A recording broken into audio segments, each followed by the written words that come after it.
Hello, everyone.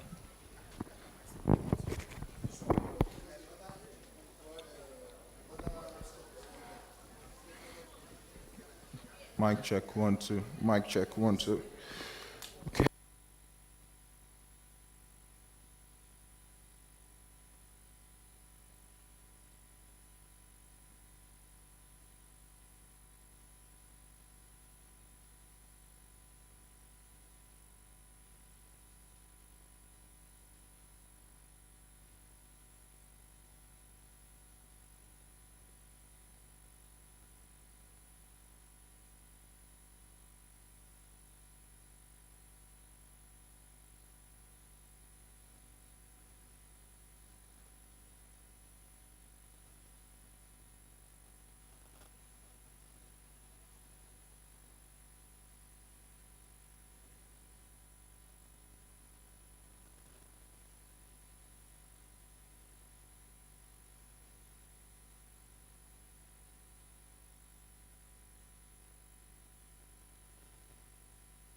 Hello.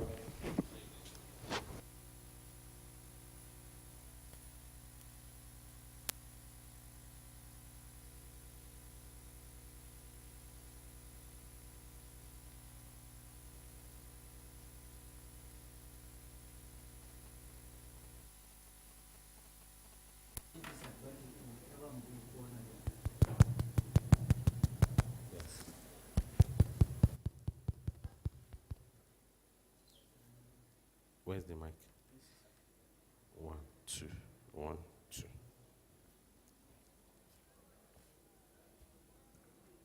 Sheun,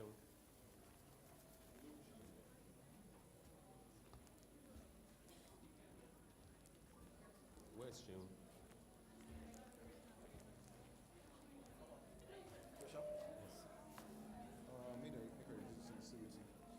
No nonsense, please. You should reduce the volume.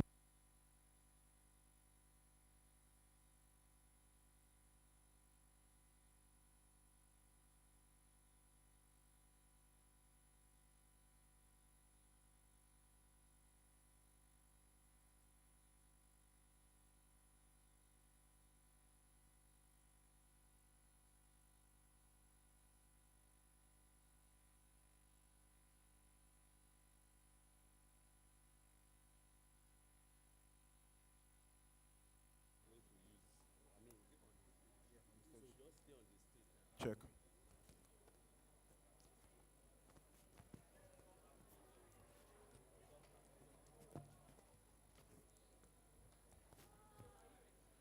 Testing. Yeah. Hello, everyone. Is this loud enough?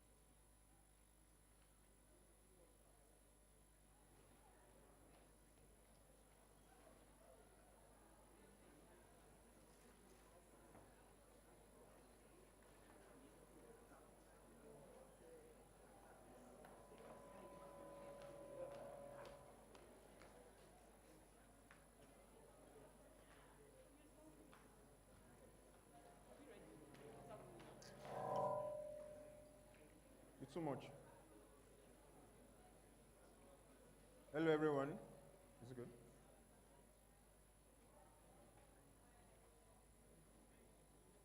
Hello, everyone. My name is Robert Nasheon. Okay. But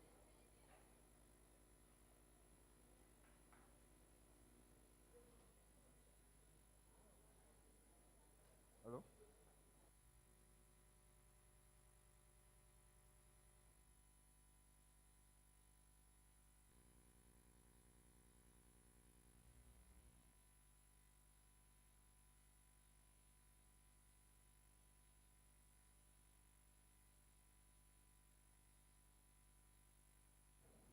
Hello.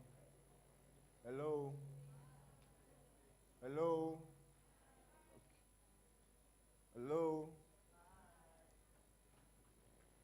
Is it audible enough? No, please don't.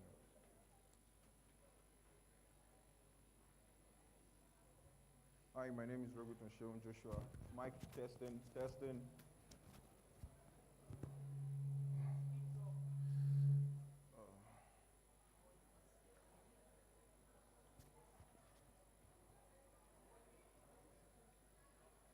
Hello.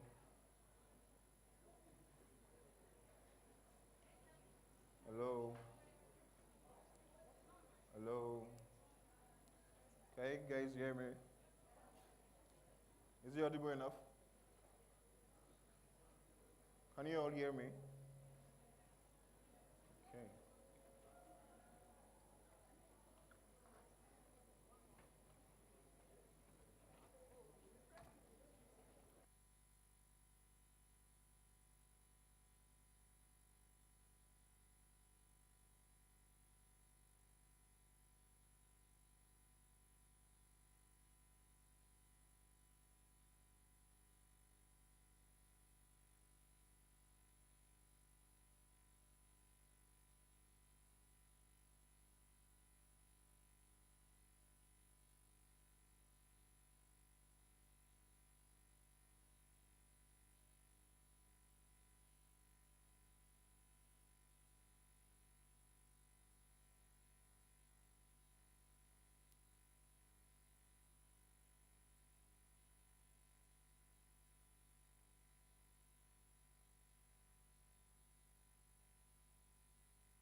Yes, I do.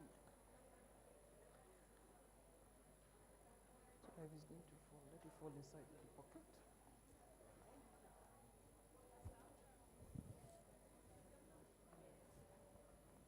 He doesn't want to come in because the other speakers are not here. Let me take it. Let us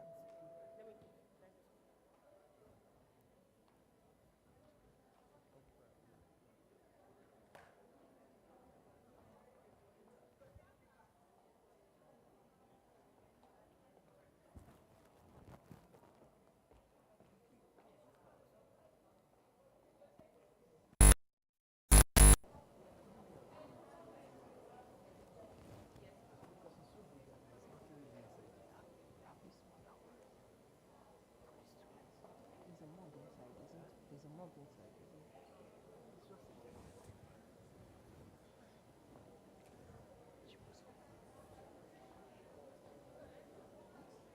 What? She said she wants to bring the speakers. She said that she should come, that everything is. Yeah, she should bring them.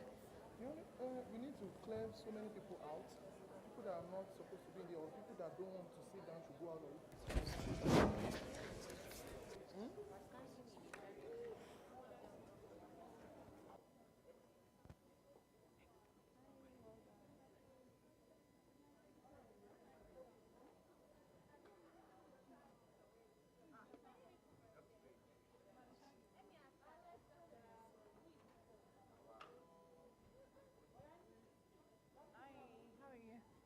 Well done.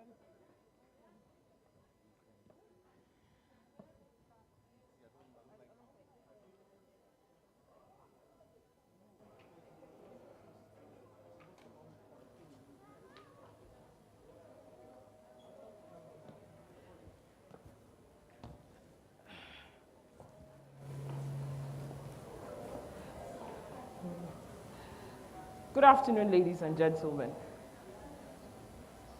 You can't hear me. Good afternoon, ladies and gentlemen.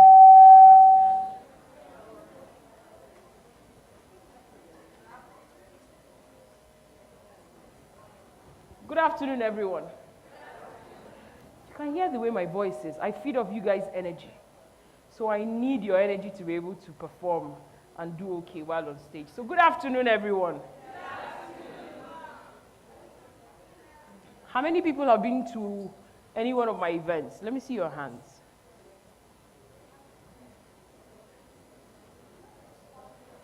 What do I say is the food of champions? Clapping. Applause is the food of champions. And so we're going to wake this room up by clapping till I can get the energy and I'm satisfied that we're ready to start. So we start 1, 2, 3. Please give me a round of applause.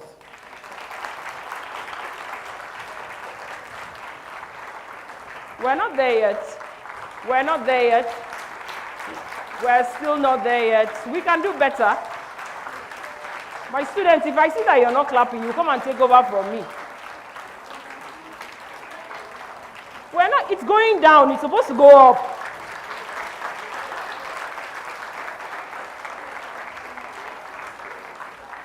You see this tempo, this is what I need us to maintain throughout the whole event so that we can enjoy the event. How many of us are excited to be here? I am. I'm extremely nervous, but I'm also excited to be here. So give yourselves a round of applause for coming.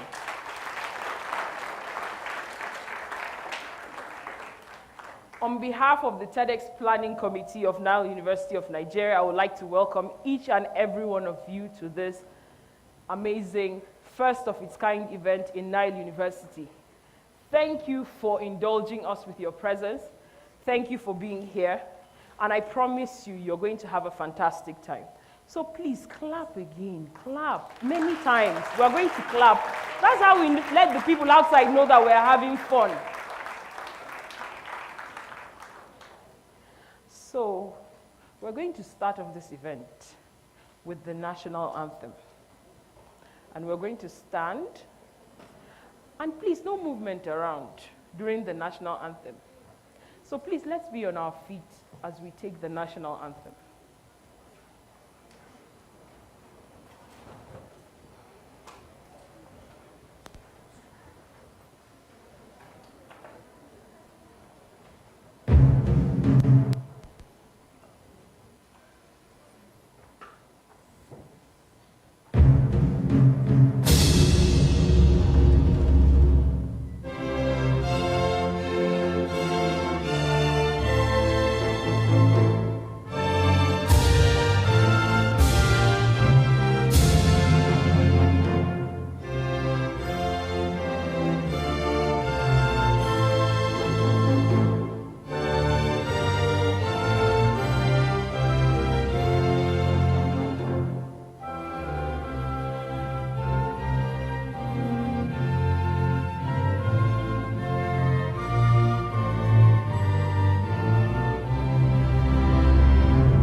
have our seat.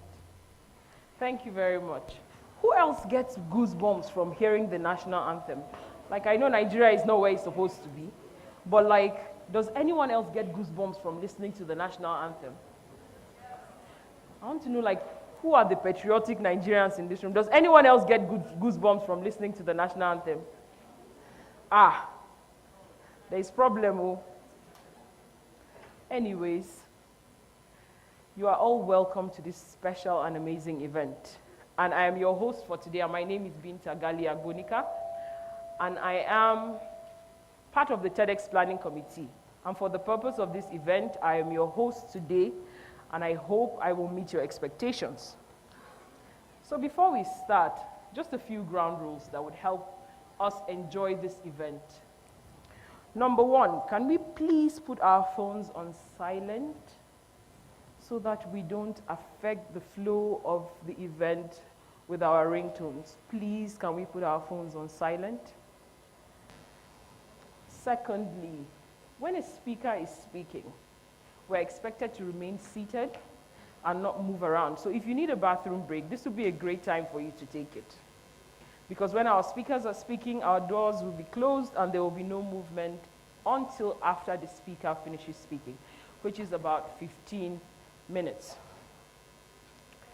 As I said from the beginning, this is an event that will be fueled by your clap. The energy needs to be high for the speakers to know that they're doing a fantastic job. I mean, like, it's nerve-wracking standing here in front of you. All of you are looking at me, and I'm wondering, do I have something in my teeth? Or is my hair looking somehow, or something? So it's nerve-wracking for any speaker that is on stage, and what we can do to make it better for them is clapping and acknowledging their input in our lives. How many of us have attended the TEDx event before? Show of hands. Or watched one online, or watched a video? This side? Nobody? Okay, a few hands. What is a TEDx event? A TEDx event is an event organized by a community of volunteers to spread ideas. So the theme usually for TEDx event is usually called Ideas Worth Spreading. It's put together to encourage, motivate, and push you to start conversations around particular topics. And for the purpose of this event, our theme is titled Impact. What impact are you making in the society that you are in? Especially in Nigeria of today, where we complain, Buhari this, Buhari that, Buhari this. How many of us know that Buhari is the least of our problems in this country? The average Nigerian, you're in a car and you overtake him and he starts insulting you. Or the one that I see that is the most, when you can see that there is only one lane for the oncoming traffic, by some magical imagination or whatever it is, you decide that you're going to go in that direction. Where are the other people supposed to come from? Have we seen that happen? We're supposed to make an impact in every aspect of our life. So not only the president and the vice president and people that are working, even as students, we are supposed to make an impact. What impact have you made today? When last did you give someone a compliment? When last did you call to check on somebody? Something as easy as a smile or a text to say, how are you doing today? Or is there anything I can do for you? Goes a long way. On Friday, one of my students came around to my office and said, oh, Miss Binta, I want to see you. And I said, what's the problem? She said, finish what you're doing, finish. I finished and I said, Eunice, what can I do for you? And she said, oh, you know, I just came to ask you. You spend a lot of time listening to us and advising us and telling us what to do and listening to our problems. And I came to ask, is there anything I can do for you? And I said, I'm paid to do it. And she said, yes, there are a lot of people that are paid to do it, but you're not doing it only because it's a job, and I want to do something for you in return. And I said, don't worry, there's nothing you can do for me, but what you can do for me is just to come around, to help out with one or two things with the other students. And she said, that's fine. How many times do you want me to come? And I said, as often as you can. And I went home and sat down and thought about it and said, that was really kind and nice. It's my job to listen to people, and I do that a lot. In fact, I even do that for the staff as well, because for some weird reason, people tend to use me as a sounding board a lot. So I listen and I give advice and I do a lot, and I go home and I have a 2-year-old and I have to listen to why. And so somebody just giving me that gesture to say, what can I do for you in return? She didn't do anything for me, but just knowing that somebody extended that to me had a huge impact on me. What I'm trying to say is the littlest of gestures that would change someone's life. It doesn't have to be something big.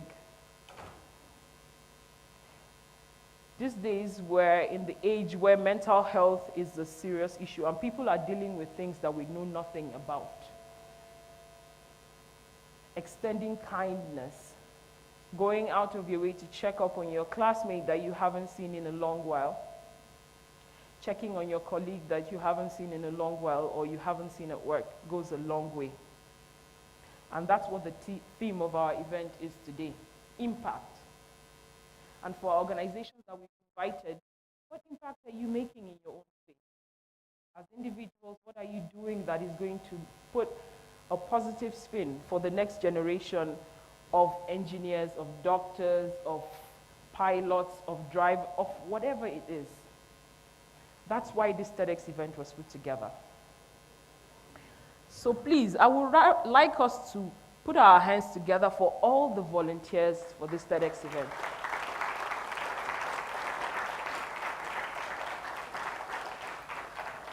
And I want to especially recognize one person who, without her, this TEDx event would not have been possible.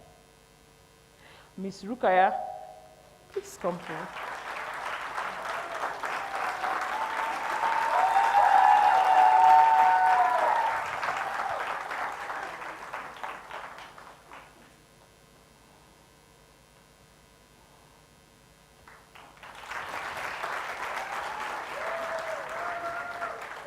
This is my colleague, Rukaya.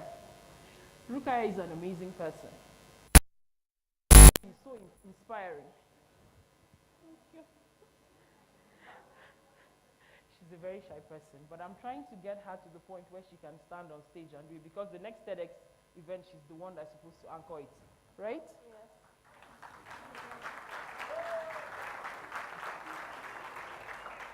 So, let me give you Rukaya's story. Rukaya used to be a hostel supervisor here at Nile University. So for the benefit of our guests, in our hostels, all our students have supervisors assigned to them. And one day, one of my bosses sends a message to me to say, come to my office right now. I get to the office and he said, do you know what a TEDx event is? I said, yes, I do. Where did that come from? And he said, this hostel supervisor sent me a message to say that she wants to host a TEDx event in Nile. So he said, I need you to interview her and then see if she's good enough to work with you. And then I had a talk with her, and I said, she's fine. And in a split second, literally a split second, Rukaya went from being a hostel supervisor to a career advisor.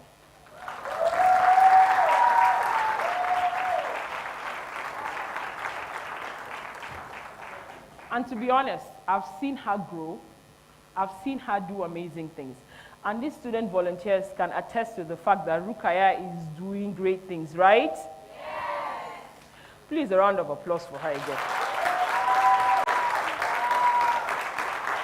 Please go and have a seat. Thank you, everybody.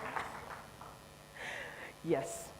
Thank you very much. So now, we're going to play our TEDx video for the benefit of many others who are just coming in, and for as many as don't know what TEDx is about. Welcome to something special. Welcome to TEDx. This TEDx event is part of a global conversation that takes place every day in every corner of the world. in schools, in theaters, in workplaces, even in prisons. People gather to hear the best ideas bubbling up in their communities. More than 3,000 TEDx events are held every year in 170 countries. It's a remarkable thing.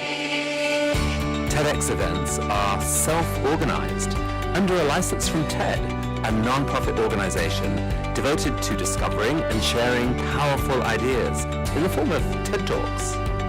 It's not TED itself, but your local TEDx team of volunteers that has done all the work to put on today's event, including booking all of the speakers. It's this team's ideas, dedication, and time that have made this possible. We really hope today's program sparks an exciting conversation. This is a day for curiosity and for skepticism, for inspiration and for action. The more you enter into it, the more you will take out.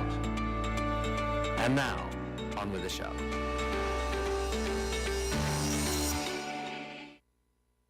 Welcome to something special. Welcome to TEDx. This My video. So at least we have a fair idea of what a TEDx event is right now, right? At least you have an idea, right? If I'm not getting answers, I'm not leaving. No. We need to do this thing so that all of us can go home. And we're going to move on to the most interesting part of this event with our first speaker. Our first speaker is the founder and CEO of Checkit, a blockchain solution that is helping leading brands increase customer loyalty by enabling brand owners to trace the journey of their products from manufacturing to the last mile customer. The technology also provides a consumer intelligence solution that shows fast-moving consumer goods and pharmaceutical companies how customers interact with their products in real time. Checkit has protected over 50 million products since it launched in 2019. Prior to Checkit, our speaker co-founded Strictly UI, a social network at the University of Ibadan, which got over 30,000 student registrations, and later founded Sharebunk, a music streaming and messaging solution. Please, with a resounding round of applause, I would like us to welcome Mr. Dari Odumade. Keep it coming, it's not enough.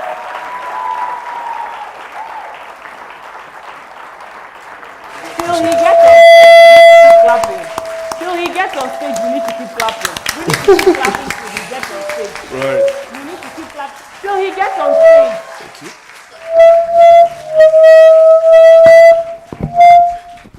Wow.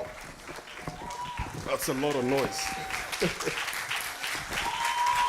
Hey. Sorry. Thank you very much. Wow. It's great to be here. Hi, everyone. Good afternoon. Where are my slides? There we are. Hi, guys. So you guys know the folks up there, right? You know Mark Zuckerberg. Who doesn't know Mark Zuckerberg or Elon Musk? Who doesn't? So we all know them. But how much do you know about them? Like, do you know the kind of backgrounds they're from? They are both billionaires right now, right? Top billionaires in the world. But the funny thing is, a very interesting thing, which is part of the reason why we're here today, is that they built billion-dollar companies. But they built it because, well, not necessarily because, but more like they had a foundation that really supported them to build it, right? They're both from environments where Silicon Valley, and they're also more from affluent families. Mark Zuckerberg got $100,000 from his father to start his business, right? Elon Musk is also from a very well-grounded family in South Africa. But he's not an African, is he? But he is an African anyway by birth, right? But the real sense of it, they both had a lot of support financially from the family. But today I'm going to talk to you about, my slide is not working, but today I'm going to talk to you about how to do this, probably from a family that is not as affluent, for a more average family. A family where, probably you definitely need to have your own self put together so you can finance yourself into making that happen. So I'm just basically here to share my own story. So while my slides are getting their heads together, my name is Dario Dumade, just like I was introduced, and I'm from a mid-class family, right? So typically, there we are, so that's me, right? Happy, jolly guy, singing in primary school, really excited about being in primary school. And I was more or less in primary school, before I got to my story, I was saying, in Nigeria, there's the high-class family, which is just a small size, then a mid-class average family, which is like very wide, right, wide range, and then you have the lower class. So I belong to that. I got it, thank you. So we basically come from a mid-size family. Now in primary school, I was a very excited guy, as you can see, right? And during that time, I was always leading the class from behind. So I was always one of the top 3 from behind. So it's, if we're 13 in the class, if I am not the 10th, I'll be the 11th, 12th, or 13th. Very special position. Yeah, but that's my story, right? And that's how it started. But thanks to this woman, my mom, right, she really pushed me. Because in primary school, I didn't really care much about learning anything. I just wanted to have fun. But she, coming from a banking background, she's very sound in mathematics. She's also a no-nonsense African parent. Basically, you know how our parents are now. So she just wasn't having it with her child carrying last in school. So it really got me thinking later on in life, basically after primary school, that perhaps there was more to what I could discover about myself than just the fact that I am, part of this family. So it really got me pondering. And from the transition of primary school to secondary school, I could say I got smarter, so to say, right? Because I decided that I was going to make a difference. And that kind of unlocked something about myself in my head, which was that I have a photographic memory. So I could easily remember things when I see them. And that really helped me throughout secondary school. So I improved dramatically from being the top last 3 from the back to being the top, to being the top 1, right? So from GS1, I moved from a class where we had like 50 students because it was a public school. I became 23rd first. You guys are not clapping for me. So I became 23rd in the class of 50 in the second term of GS1. And then third term, I became 9th in the class. See, we're getting somewhere. So in GS2, I became 4th. By GS3, I was leading the class. Right? Thank you very much. And that was consistent till I left secondary school, right? So I discovered that, I'm actually smart after all. So then, but then at the end of secondary school, so I became president of the JET Club, Mathematics Club, another Genotype Foundation Club, a club I founded in the secondary school. I was representing the school in all the math competitions. Very interesting life. I realized, quite smart, right? But post-secondary school, in the early 2000s, I realized something else about myself, that I had a lot of interest in software. And this, in the early 2000s, the most of software that I got to see was smartphones. So your Java phones, your Symbian phones. And my major interest there was the games, right? Of course, I was a teenager. Major interest were the games, mobile games on it. But the most fascinating thing, or what really fascinated me the most about these smartphone apps was the fact that they had characters moving. I wonder, how did they get in there, right? So I started researching, started learning. Soon afterwards, I started programming. Started programming J2ME. And, started building small applications. Then I thought to myself that, post-secondary school, what I would just want to do is start a software company. I wanted to build something of my own. And that's exactly what I decided to do with myself. But then, after secondary school, I thought I needed capital to start a business if I'm going to start a business in software in Nigeria. And at that time, the industry that made the most sense was oil and gas. So this was like the early 2010, late 2009. So I felt I needed to go and study oil and gas, get an oil and gas job, make some money, quit, and start a software company. I tried to do that, but that didn't work.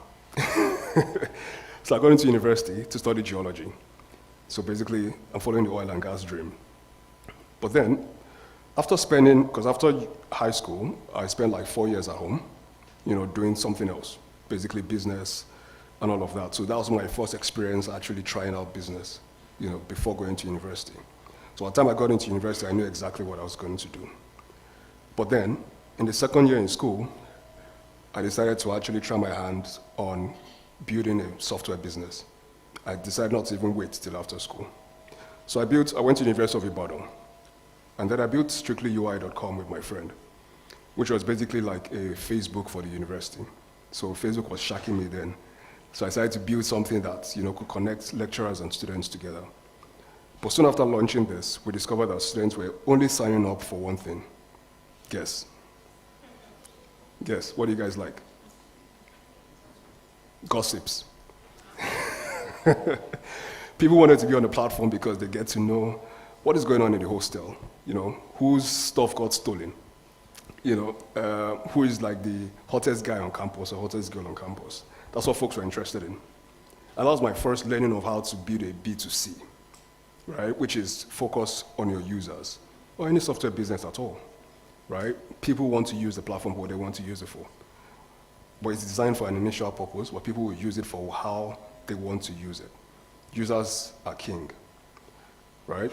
So within a year plus, we got 30,000 students signed up on this platform, just by working with the student union president. But this platform failed, right? It failed majorly because there was really no growth for it. I already saw it that there was no way this was going to scale into another university and then scale into be a global business. It wasn't going to be another Facebook. There was no way. So after university, I decided to do something else. I decided to build more of a music streaming platform. So something that allows you to, stream music and also chat at the same time. And this was more or less my angle of saying a Spotify and WhatsApp put together, right? Now, my slide is doing it again. So Spotify and WhatsApp put together. Now, maybe just hold on to it and just switch the slides for me instead, right? So this platform, it got up to 2,000 monthly active users, and then I did something. I decided to go on LinkedIn, search for the head of partnerships at one of the major labels, Warner Music, and reach out to her. Just a small 3-line message. And what I said was, hey, I love your catalog. You guys have great catalog. I love Michael Jackson. I've done my research, actually. Just do the Google search, check for the top artists on their catalog, and then put it there, like, I love your artist and all of that. And then the second line was, I'm building this platform that is going to give you guys access to the African audience. So this was a period when, the African audience or listeners were moving from downloading music to streaming music. This was in the early 2014, 2015. And, I sent this to her. And she accepted my invite for a call, 15 minutes call. We did that. We had a call. She was super interested. And before you know it, Warner Music made an offer that I didn't take. And that led to the business failing again. Now, I didn't take this offer because they were basically going to take 65% revenue per user. When I ran my numbers, the business was not going to be sustainable, right? But what I didn't learn or understand was the fact that with that kind of an offer, you should also bring in a clause that allows you to renegotiate 12 months down the line. So that could have been a way for that business to actually grow and scale if I'd taken the deal and then renegotiated down the line. Now, fast forward after that moment of failing in that second business again, because it was a B2C, I wanted to build something that, could actually bring funds, could sustain itself as a business. So I decided to go a different route this time around. I said, doing it 3 times is the charm, right, so to say. So on this third occasion, I decided to do something different. I decided to build a B2B system, a business for business. But then it has to be something that solves a key need. And there are a bunch of opportunities in Africa today because we have several problems that we are facing. Economically, socially, several problems. And we need to fix this continent, right? It can start with our generation. So I spotted the opportunity of creating a solution for counterfeit pharmaceuticals.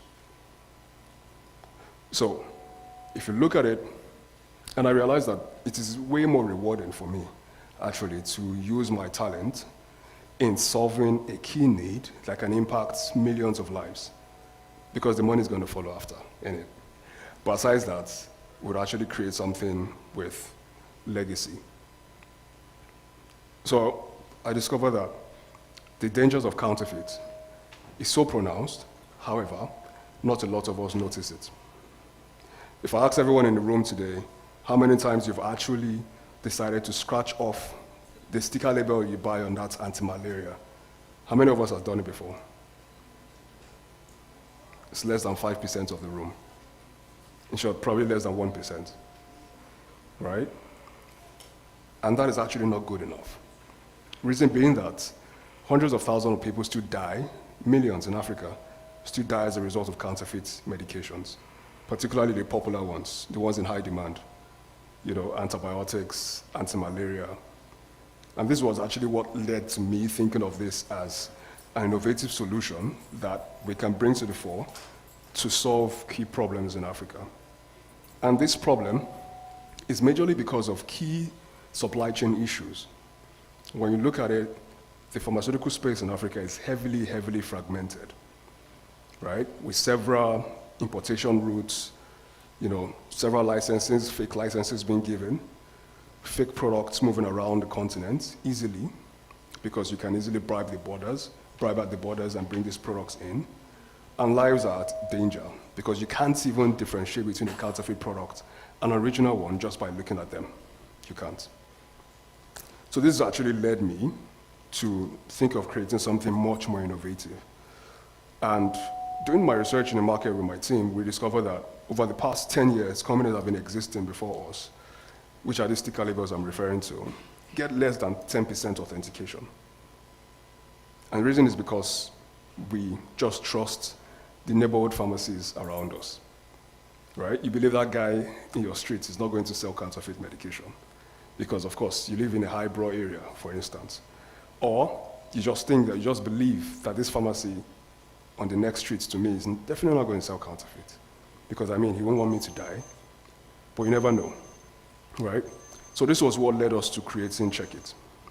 Now, Check It is an anti-counterfeiting platform that does serialization and traceability for products across all levels, from providing the serial codes on a manufacturing plant to providing authentication at the end, last mile. Now, the authentication at Check It follows both serial code authentication over USSD and also scanning, right? But the twist about it is that we provide incentives to consumers when they verify products to encourage verification, right? The act of verifying products. So basically, for every 5 products a consumer verifies, they get 100 naira free airtime. And we've seen that work tremendously. We've seen over 60% authentication rates in some instances, right? And the other value on the other side that we provide to the brands is that they get insights, intelligence about who's buying their products, where they're buying from, what they think about their product, why they're choosing their products over a competitor's products. And over the years, since we launched this, we've seen distributed our codes on over 50 million products, seen over 500,000 consumer authentications, as well as engaged directly with top world-class organizations like SAP. So this is how this young black African, Nigerian, has built a startup that has global integrations with global partners like SAP, Microsoft, GS1. You know, we've also had opportunities to be in several accelerator programs across the world, about 5, right, to name a few. And these numbers are primarily because of learning, right? Learning from my mistakes, learning from my failures, right, which is very key, very fundamental. And we hope to do more, right? So 50 million today should be 5 billion in probably 2-3 years. What do you think, right? But to wrap it up, so some of us here might be thinking of starting up their own business, which is very fundamental, because again, Africa has a lot of challenges, and there are a lot of opportunities in those challenges. What is most important is to dream big, right? Think of that really big-ass problem that you can solve with your technology or with your innovation. And then that you also have a key class of people willing to pay for the solution for that big problem. You know, you can look at it in the financial institution space, you can look at it in the healthcare space, in the logistics space, several challenges everywhere. But then you need to start small. You know, think of starting from a point of view of finding the first customer who is going to pay for that solution. Test it with them, you know, in bits and pieces. Even give it out for free at first. So you learn, you gather data, you learn, and then based on that, you can reiterate and sell your product again. And I think after you do that, you then also launch a POC, a paid POC, a paid pilot. POC means proof of concept, right? Now, when you do that, you also be able to learn that this client that actually has this problem also has the buying power to pay for it. And once they do that, you can survive your business on it. When we started Check It, in 2 months, we had a first paying client, majorly because we knew it was a problem, and we actually tested the solution with the customer. I was in a meeting with the customer. At this time, I had not even engineered the product, so I have a background in user experience design. So I'd already designed the experience, walked into the meeting with the client, showed the client, clicked the buttons, the entire application was moving, but there was actually no code behind it, right? The client asked how much, and then the client paid. Then I hired the engineer. I built the product and delivered to the client. That's how you do business, right?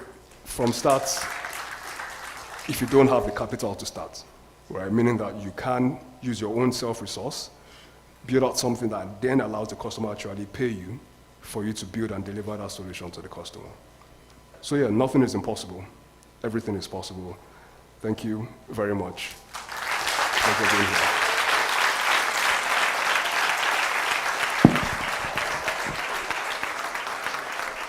Let's keep clapping till we get to this. That was fantastic. Let's keep clapping, please. I need your energy. I told you before, this event is going to be fueled by your energy.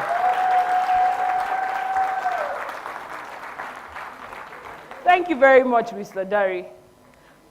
That was very insightful. How many people learned 1 or 2 things from that? From becoming first, from the back of the class, to owning a startup in Nigeria. This is a tech bro, if you know what I mean. Do you know what I mean? He is a tech bro. So please, another round of applause for him. And I would like to use this opportunity to acknowledge the presence of members of the Honorees United group. Please, a round of applause to our fantastic team. And I would also like to acknowledge the presence of our VC in the person of Professor Dilido. Please, a round of applause for him. And our CFO. He's my very good friend. We're always fighting. Mr. Latif. And we also have Professor Amali, who is the head of postgraduate studies, the dean of the School of Postgraduate Studies. So once again, welcome to my TEDx event. It's my TEDx event because I'm standing here. I get to be the one in charge.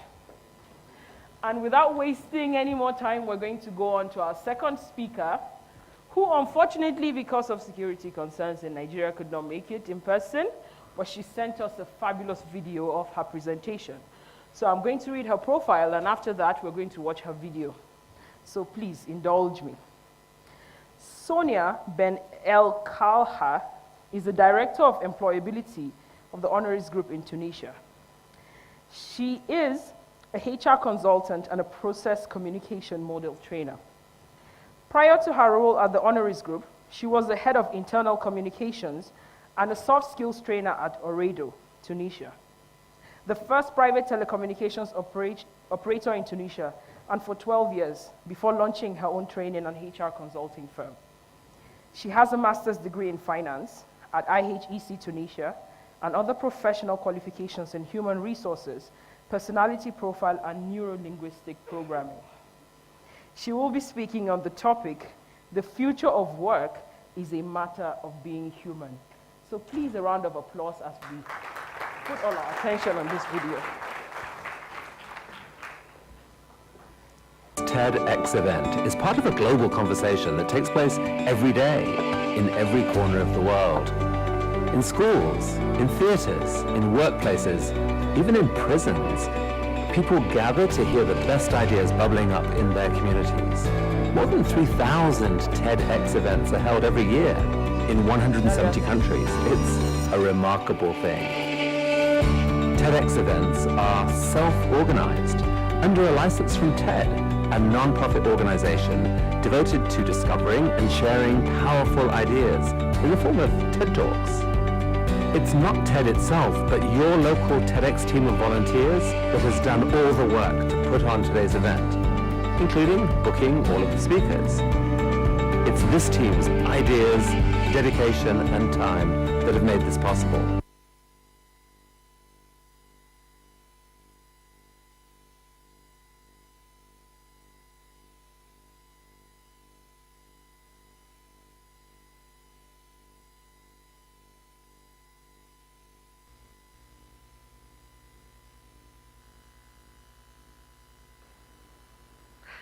Aslema Nigeria from Tunisia. If you are ever recruited by NetDragon, a Chinese company,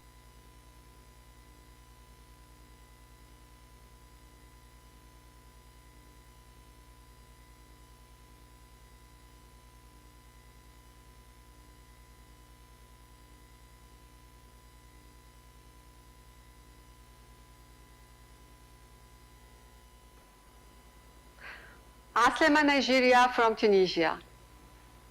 If you are ever recruited by NetDragon, a Chinese company, then Tangyu will be your CEO.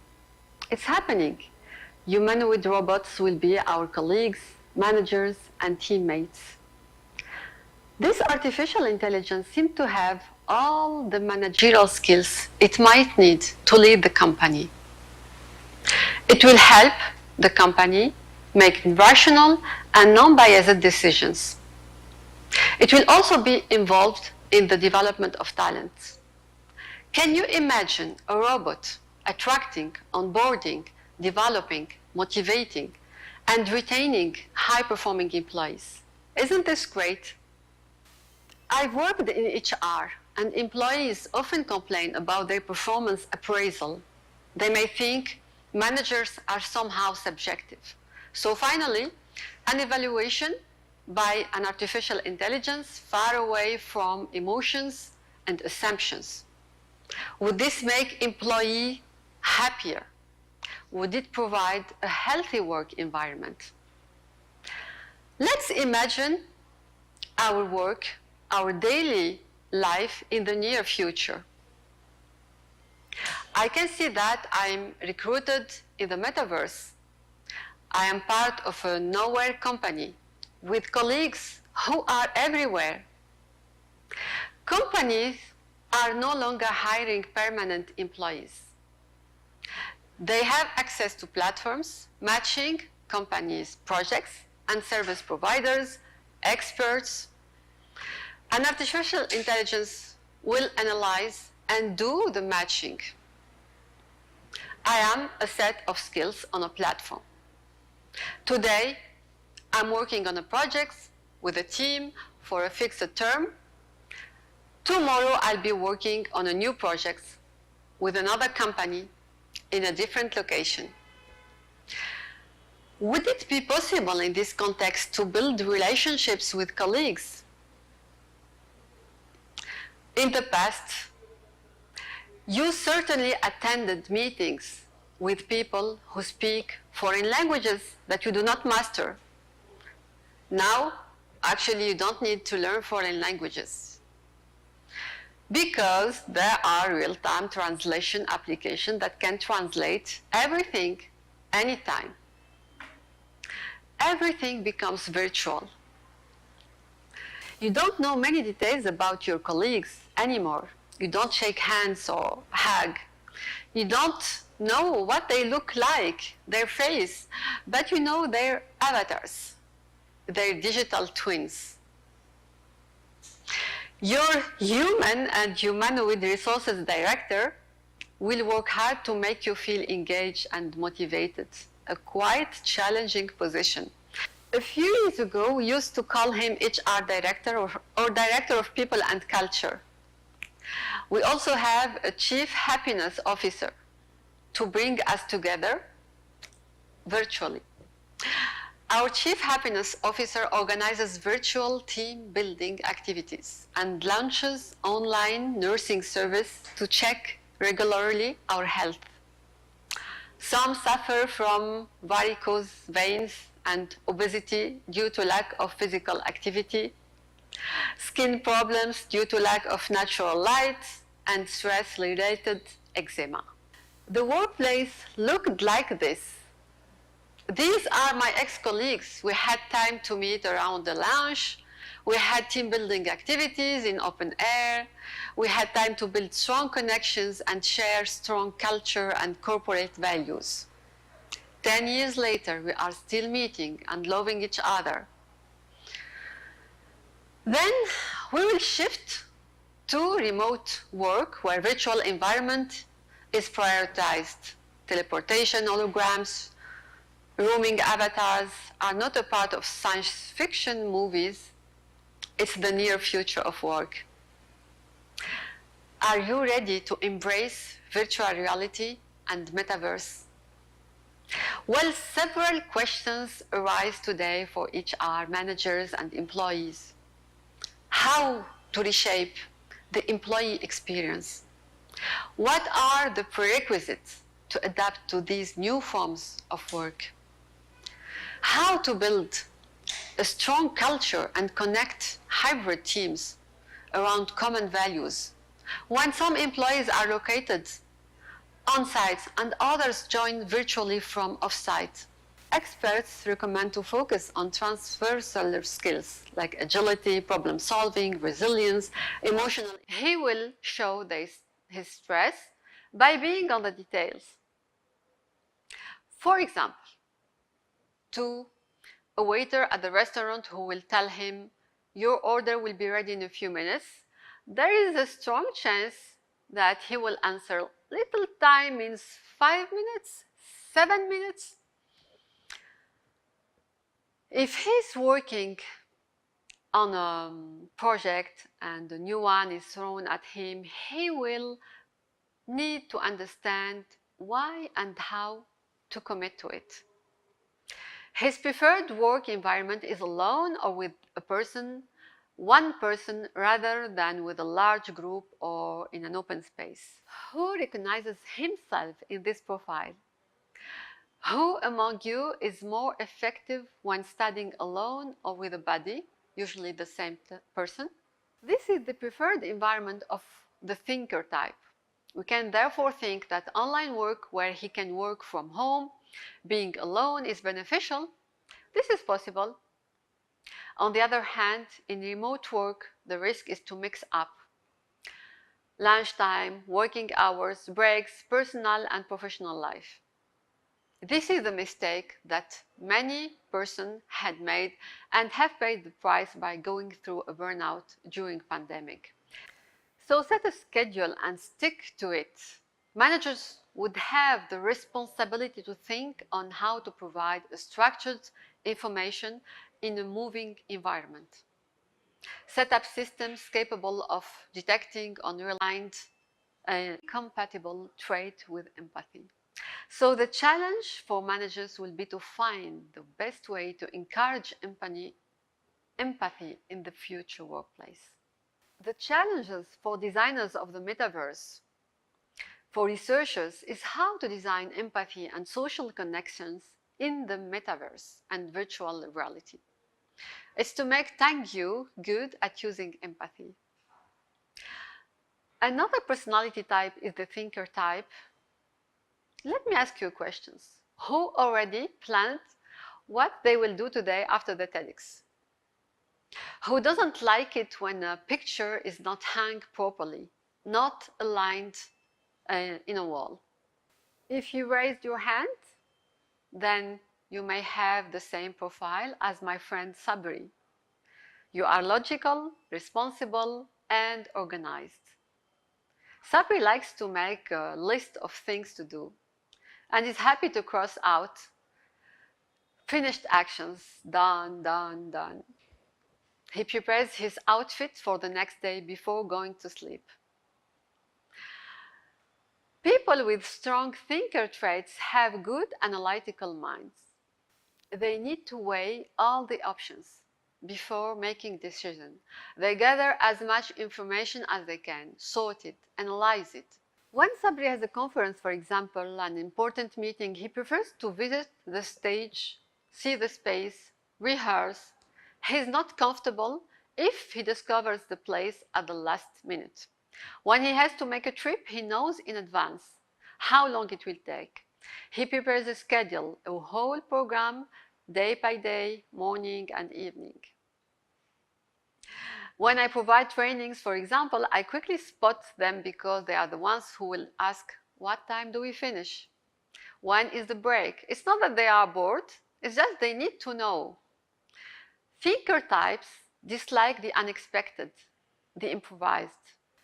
They are sometimes afraid to take risks. If we deprive a thinker type of what is important to them, reference points, information, schedule, a framework, he will show his stress by being on the details. For example, to a waiter at the restaurant who will tell him, your order will be ready in a few minutes, there is a strong chance that he will answer, little time means 5 minutes, 7 minutes. If he's working on a project and a new one is thrown at him, he will need to understand why and how to commit to it. His preferred work environment is alone or with a person, one person, rather than with a large group or in an open space. Who recognizes himself in this profile? Who among you is more effective when studying alone or with a buddy, usually the same person?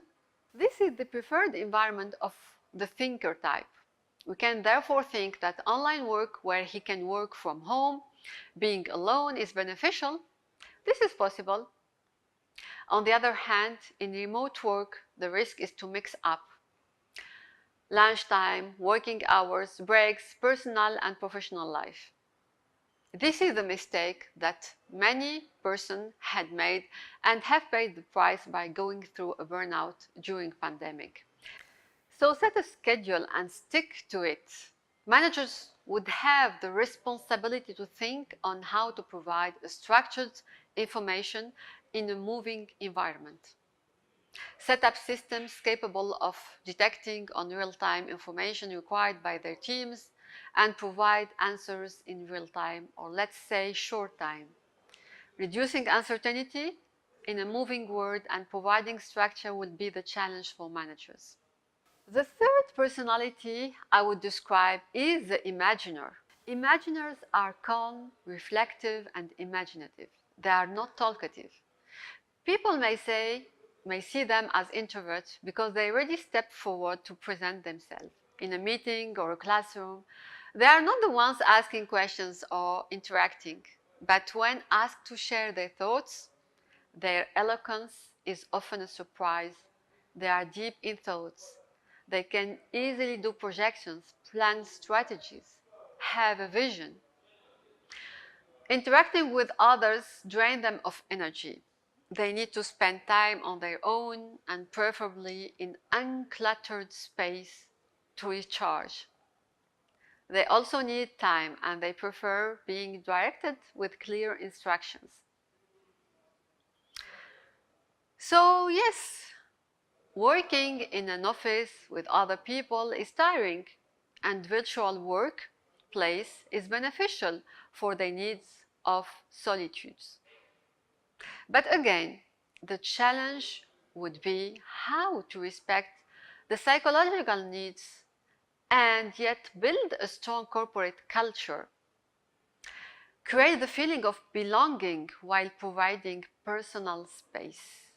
There are other personality types in PCM, but the objective of my talk is not to explain the model, but rather to point out the importance of taking into account the personality types while reshaping the workplace.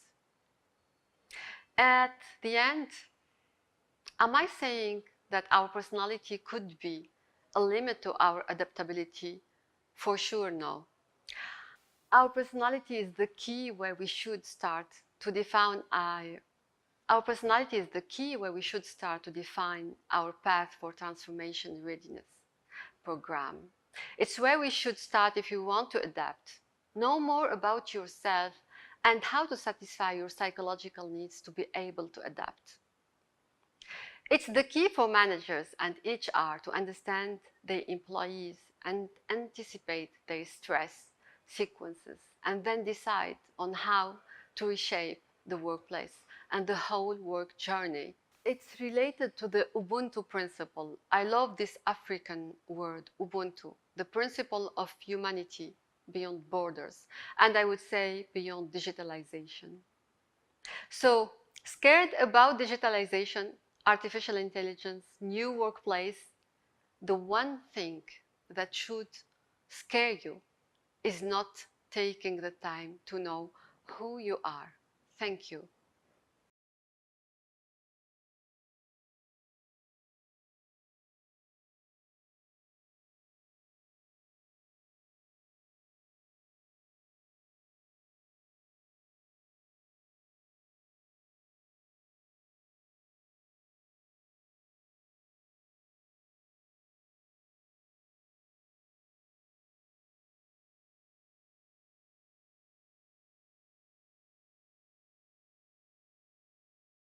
Respect the psychological needs and yet build a strong corporate culture.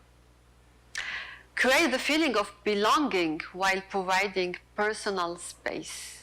There are other personality types in PCM, but the objective of my talk is not to explain the model, but rather to point out the importance of taking into account the personality types while reshaping the workplace.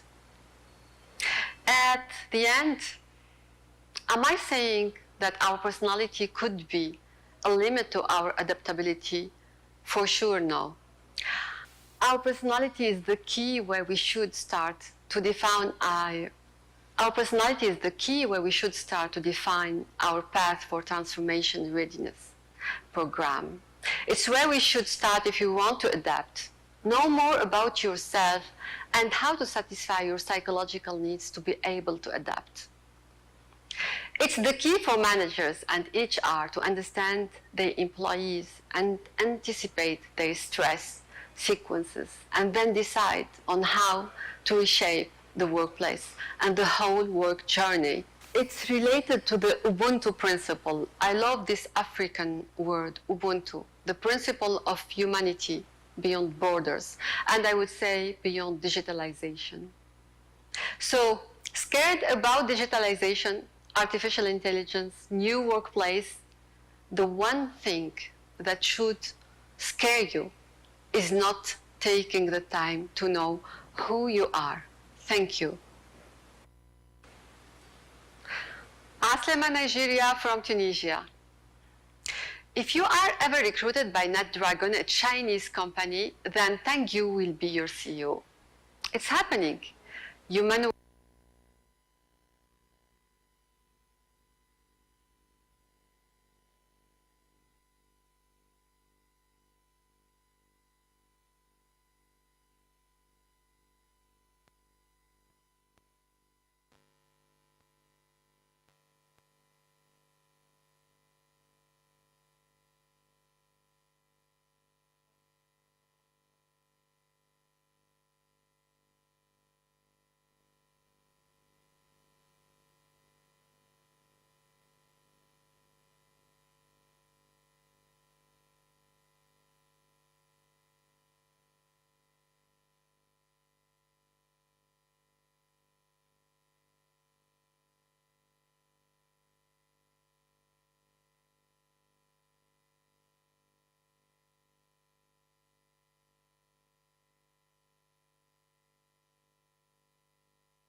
gallon of water. I carried a bunch of bananas. I carried my jollof rice.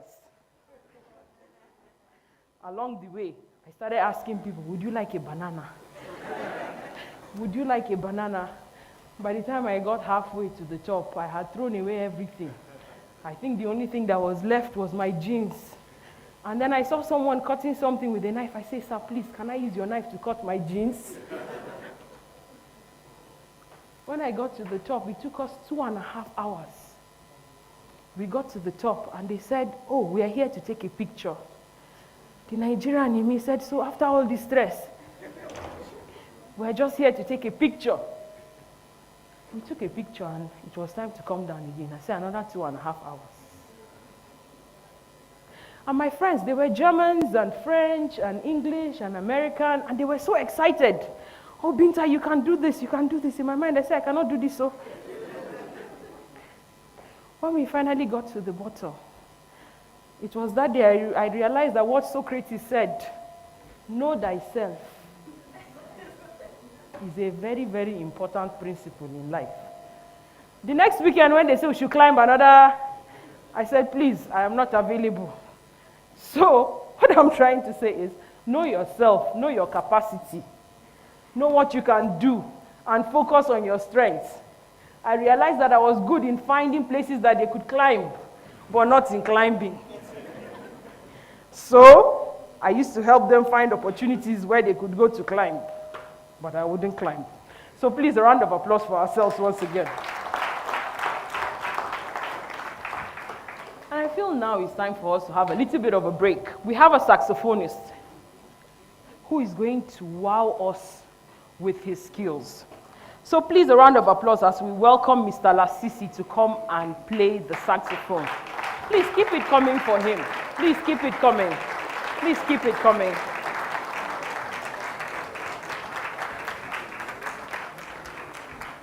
Please keep it coming, please.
play the saxophone. I don't. So please, let's clap for him. A very big round of applause for that.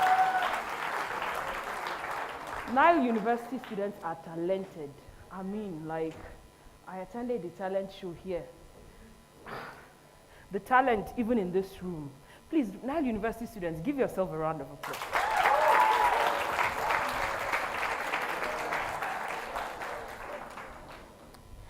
Most of the graphics that we used for our promotional materials during the marketing and, the putting information out there for the TEDx were done by our student volunteers. They have done a fantastic job. Please clap for them. They are very talented, I tell you. Very, very talented. And I'm just going to go ahead and move on to our next speaker. Our next speaker is the Deputy Vice Chancellor here at Nile University of Nigeria. Professor Dr. Dilip Kumar is a behavioral scientist and a professor of organizational behavior and human resource management at Nile Business School here at Nile University of Nigeria. He has over 20 years experience where he spent learning human behavior at work, behavior of consumers, behavior of entrepreneurs, and work culture. Say No to Precarious Working Conditions, Glue of Organizational Culture, Case Studies in Organizational Behavior, 50 Short Case Studies in Management, Innovative Ways to Manage Stress, etc. are just a few of the books he has written. Dil has numerous national and international high-impact research articles, patents, copyrights, and project accomplishments to further demonstrate his contributions to research and innovation. Dil has won numerous national and international accolades, including the Man of Excellence Award. Clap for him. Academic Excellence Award, Outstanding Leadership. You need to keep clapping as it's coming, unless you have won any award like this.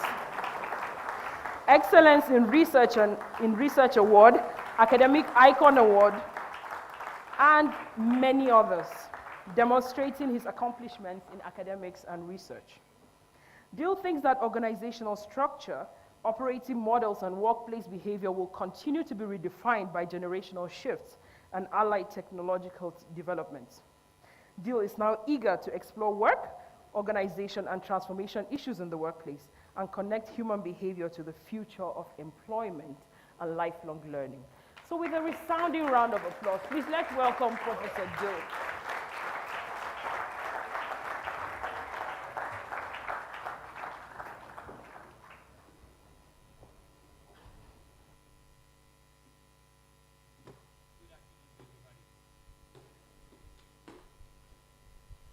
It's a great opportunity to be part of the TEDx and being with my lovely students and staff members and the delegates from outside. Thank you.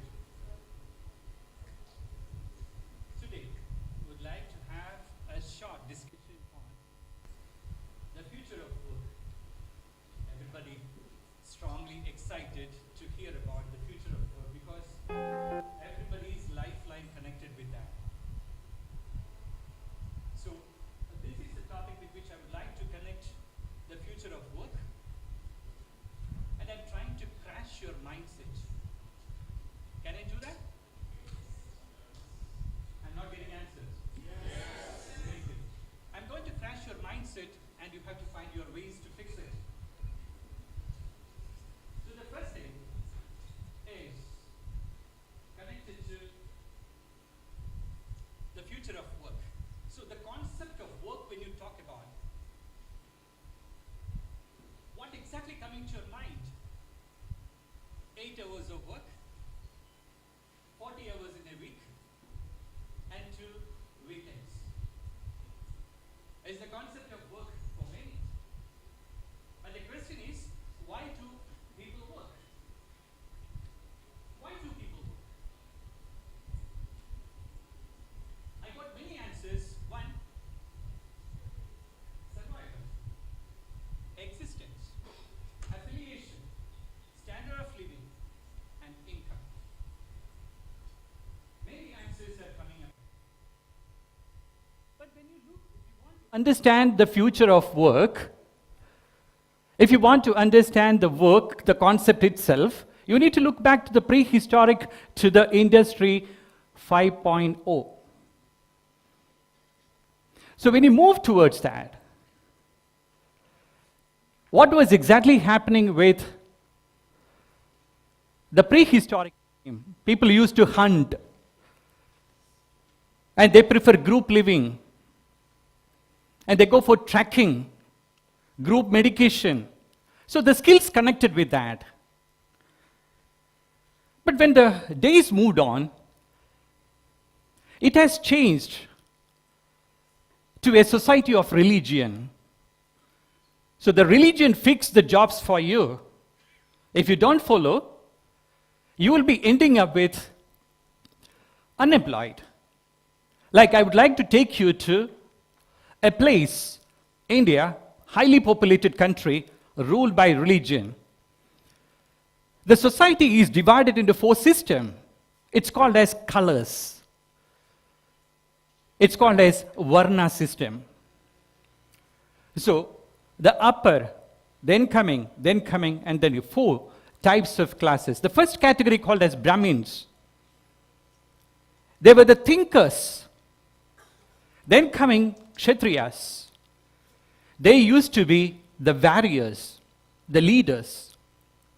The next category, lower level, is called as Vaishyas, the business class.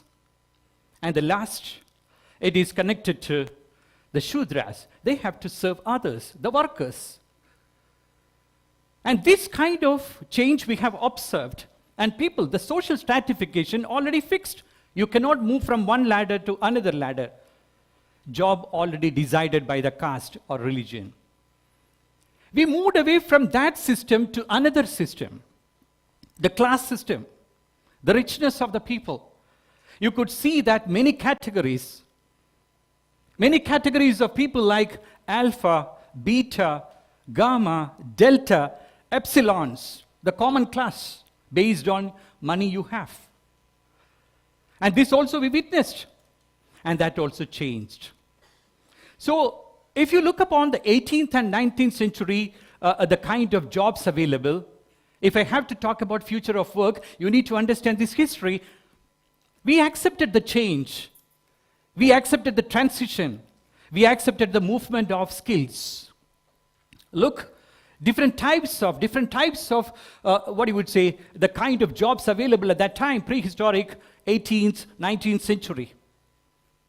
So we look upon that, all these jobs were available, but basically 12 hours of work, they don't get properly the money, and they have to work like donkeys. Still, they have to survive with this kind of jobs. So that also we witnessed. Something I would like to give you a message is that change. It happens every time. And we will absorb and we will move on. There is no need to get panic. Look at the change happened after this agrarian society. People who engaged in the agriculture have moved towards industry 1.0, industry 2.0, industry 3.0, industry 4.0, and we are moving towards industry 5.0. In the industry 1.0, we have witnessed the change from agrarian society to steam. So the people who engaged in the agriculture, they don't have the land, they have moved towards industries. And they worked with the steam work, water mill or trade mills, and likewise, they engaged into that. But after industry 2.0 has witnessed the movement from the steam to electricity. So the jobs connected with electricity had come up. And more the people skilled on electricity-based jobs. It's not new to us. It's not new to us. And we also moved from industry 2.0 to 3.0. The major change, ICT, information and communication technology, advancement of Internet of Things.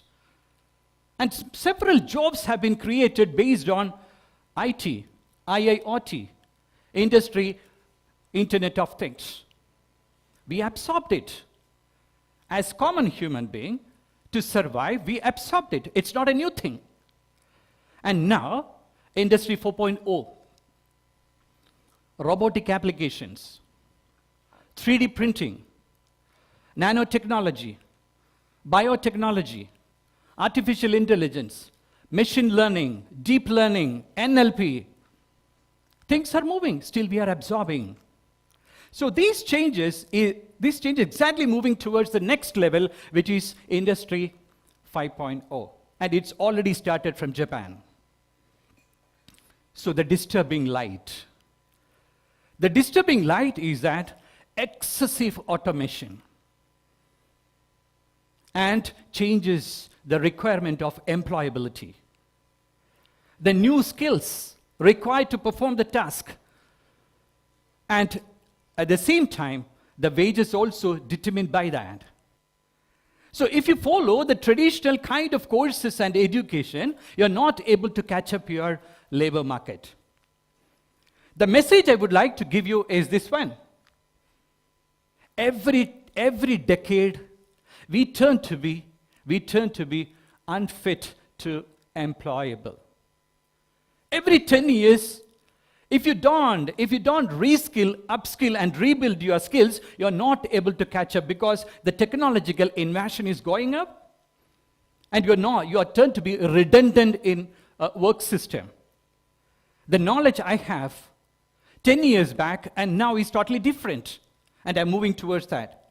At the same time, expectational changes of industry. Where you get the jobs? You are getting the job from industry. And there exactly we need to connect. So the most important aspect here I would like to introduce you is 3 problems we are facing. One is academic inflation. Second, grade inflation. And the third, credential inflation. Academic inflation means that industry expected more qualified, higher degree people. And when industry expected that one, what we did in university system was give everybody the grades, A+, A-, A. But they don't have the skills. They have the knowledge. They don't have the skills. So once again, they have to go back education once again. And this created, declined the value of academics, declined the value of education, grade inflation, academic inflation, and likewise. So the message I'm going to give you is the college degree no longer turned to be an employability certificate. Look, I'm giving you best examples. Google, they don't want a 4 years degree now. They don't want the software engineers. They don't want the brand managers. They should engage in the tech backgrounds and likewise. No. They want experienced people, skills. Another, PwC. Tom is before me. And earlier it was 2.1. Now it is moving towards attracting a more talent pool coming from different backgrounds. Look at Tesla. Look at IBM. Look at Ernst & Young. All these companies are completely changing their college degree expectation. What they want is skills. So skills, it's not the degree valid. I asked you, can I crash your mindset for a while? This is the message I'm giving you. It's not the degree matters. It's the skills. But at the same time, you need to understand the shifting realities. What are these shifting realities? Connected with the technology, connected with innovation, connected with mindset, connected with operating models, new operating models after this COVID. Best example, they're running through technologies, artificial intelligence, machine learning, robotic application, IIoTs. It's moving up like that. So where you want to pitch yourself? And how can you pitch yourself? In this case, the 4 R's are important. Companies are doing this one. The companies are into redeployment. How many skills available in my company I can redeploy to different functions? I don't want to retrench them. Some people are thinking about retention of those skills which are crucial to the companies. Some looking upon resilience. How can this skill with which we can move our company to the next level? And reskilling. These are also happening. So this shift has exactly connected to the future of work. And we need to understand the new focus. The new focus is the theme of this TEDx, impact. How much you can bring impact to a company, an organization, you will be there, otherwise you will be out. The trend of leadership changing, the trend of talents changing, automation, agility, all these things are discussed by the companies now. So we need to build up that kind of culture. If not, organization will be dooming. So you need to understand where you can fetch into. So skill-based hiring is going up in comparison with education and degree-based. This is the change we have to absorb into the academic system. So the roadmap to employability. This is the question. It's not connected with so many skills you are seeing. It's connected with how can you manage complexities. In my organization, I'm facing so many complex. Can you manage it? How can you manage uncertainties, volatility, dynamic nature? Or how can you integrate the technology, artificial intelligence or machine learning or anything? How can you integrate it? Do you have the skills? You are the best. Emotional intelligence, communication, connectivity. All these turn to be the 21st century skills that is required. And future of education then should be reimagine education. That exactly the meaning of Honoris United Universities Network. So we are exactly into this. And we need to connect with Industry 5.0. What is Industry 5.0 talking about? It's talking about human-machine learning. Everybody sitting here have to work one day with the robots together. Robot will be nearby and you will be working. Are you prepared towards that? That is reimagining. In this particular context, I would like to take you to a mantra that is called a grit, employment education grit. Let us have this idea about what is this will, till, rill, pill, and sill. There the academic system should fetch towards academic excellence and employability. What is this will? Work integrated learning. Second, technology integrated learning. Third, research integrated learning. Fourth, project integrated learning. And fifth, soft skill integrated learning. So when you go to this model, which you are seeing now, this is the crux of education now. If you don't follow, if the academic system is not moving up this fashion, I'm telling you, you will be another unemployed. Because you are not moving in accordance with the changes of the society. You got it? So, what exactly I would like to ask you in this last minute is, how can educators rehumanize education? We need to think of rehumanizing education in the age of machine. We need to work together with machine. Are you prepared towards that? That's your employability. Thank you so much. Good day.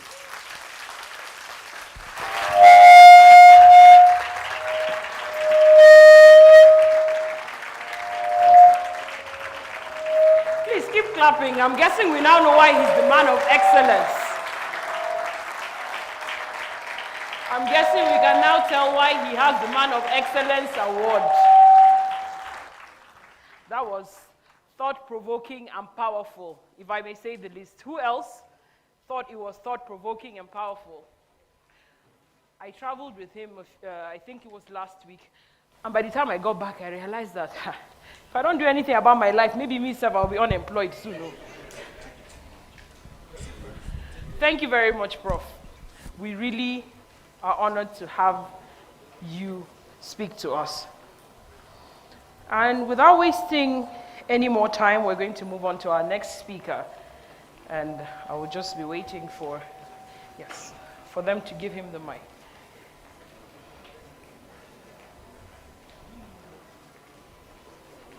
Yes.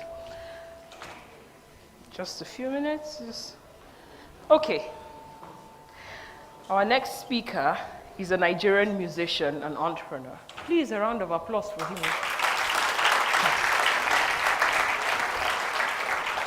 Before I read his profile, there was a time when he was in Project Fame. For the Gen Z, you may not know. But then, my father was so bent on him winning that I remember we went around all of Abuja, from Banex Plaza to Emma Plaza to look for where to vote for him. In those days, there was no even, people didn't have internet on their phones and at home. And I remember asking my dad, if this man wins, what are we getting from this is winning? And we were supposed to go for a birthday party on the day they did the finale. And he came second, and my dad did refuse us to go to this party. So me, I have a personal bone to pick with him, and I'm just going to go ahead and read his profile. Dare at Alade, professionally known as Dare, is a multiple award-winning and multi-platinum Afro and R&B singer, musician, songwriter, music producer, showstopper extraordinaire, an entrepreneur. He is also the son of the legendary African jazz musician and entertainer at Alade. Since gaining exposure across Africa as the runner-up in the 2004 season of the music talent reality search show, TV show Project Fame, that's the show I'm talking about. Dare has made an indelible mark on the Nigerian and African music scene. As a seasoned live performer, he has graced the stage alongside some of the world's finest music acts, including Beyonce, Wizkid, keep it coming, oh, Jay-Z, Sierra, Cardi B. I'm expecting that it gets higher as we keep going. Our very own Burna Boy, Sean Paul, Usher, R. Kelly, Akon, Lionel Richie, and many more. His albums, From Me to You, Underrated, and Double Dare, have sold several million albums cumulatively and helped him amass millions of fans across Africa and in the diaspora. He has released several hit singles, including the groundbreaking Afro R&B called Escalade, Carry They Go, featuring Afro-pop legend Two-Face, and the piano-laced classic Not the Girl. That is a fantastic song. If I may say so myself, my husband, he used this song to woo me. In the sense that I like the song. I like the song. Not that I'm not the girl he used to know. I'm the girl he used to know. His critically acclaimed last album, Naked, includes the hit single, Pray For Me. How many of you have heard it? Featuring the multiple Grammy Award-winning supergroup Soweto Gospel Choir, and collaborations with Afropop megastar Olamide and international Afro songstress Asha. He has also received multiple awards and nominations, including MTV Africa Music Awards, Channel O Awards, World Music Awards, the Headies, the Nigerian Awards, and a host of others. As a creative entrepreneur, Dare is the co-founder of LifeSpot 360, a 360-degree creative collective responsible for some of the most innovative and disruptive ideas and executions in Nigeria. Under his creative direction, LifeSpot 360 has delivered many successful campaigns and produced some of the most elaborate and groundbreaking concerts and festivals in Nigeria, which have featured appearances and performances from African international superstars alike, including Grammy Award winners Kelly Rowland and Sierra, as well as global super influencer and TV personality Kim Kardashian. Dare is indeed Nigeria's ambassador for the culture. You know when they say you are an ambassador for culture, clap this thing. This culture thing is a big thing, oh. With smash hits as Jah Guide Me, Show Me Love, featuring Tenny and Jojo featuring Pato Ranking, Dare's latest project, Way Home, is also out now. So please, with a resound, Nile University, clap this clap very well with a resounding round of applause. Please let us welcome on stage Mr. Dare. Please keep clapping. Please don't put me to shame now.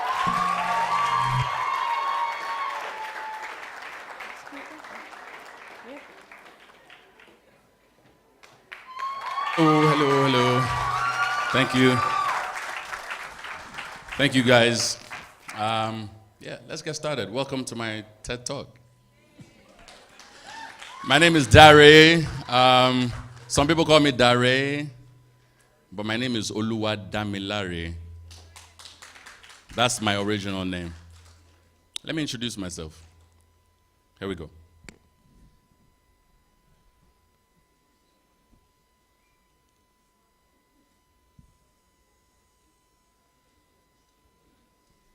Okay, anytime now.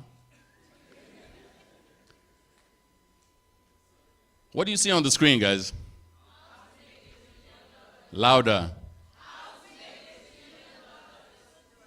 Who is interested in making $1 trillion? Some people are not raising their hands. They don't think it's possible. All right, are you ready? Come on, you can hit it. Very important to start with it. Woke up one Tuesday morning. Told my daddy I'm leaving home. Going off. Okay, it's come on now. Woke up one Tuesday morning. Told my daddy I'm leaving home. We're going off to the city tomorrow. Even though I don't know where to go. Stop the music. Stop it. Even though, stop it. Even though I don't know. Yes. How to make $1 trillion even though I don't know where to go. Who is with me? Are you understanding where this is? I just want to play with your minds a little bit. All right.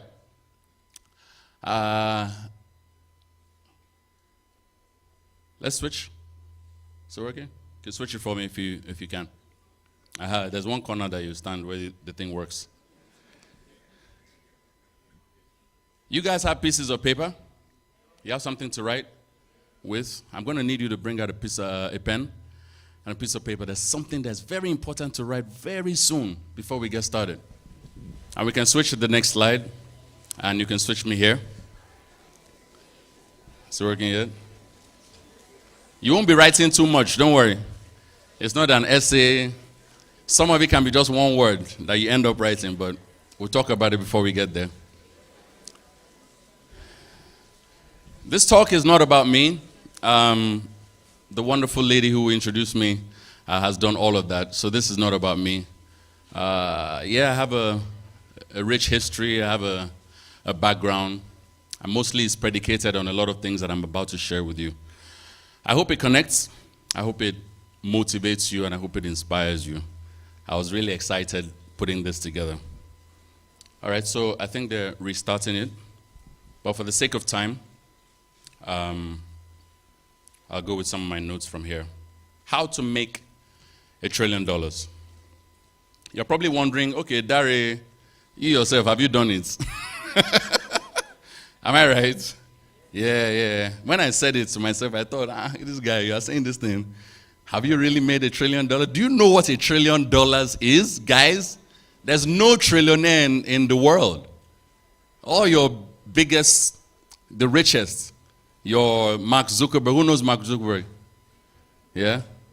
Your Warren Buffetts, and they're all classified as what? Billionaires. There's no trillionaire. So think about it. Why can't you? Shabi, you want to be a trillionaire? It's possible. Think about it. Follow me. All right, so I have a method.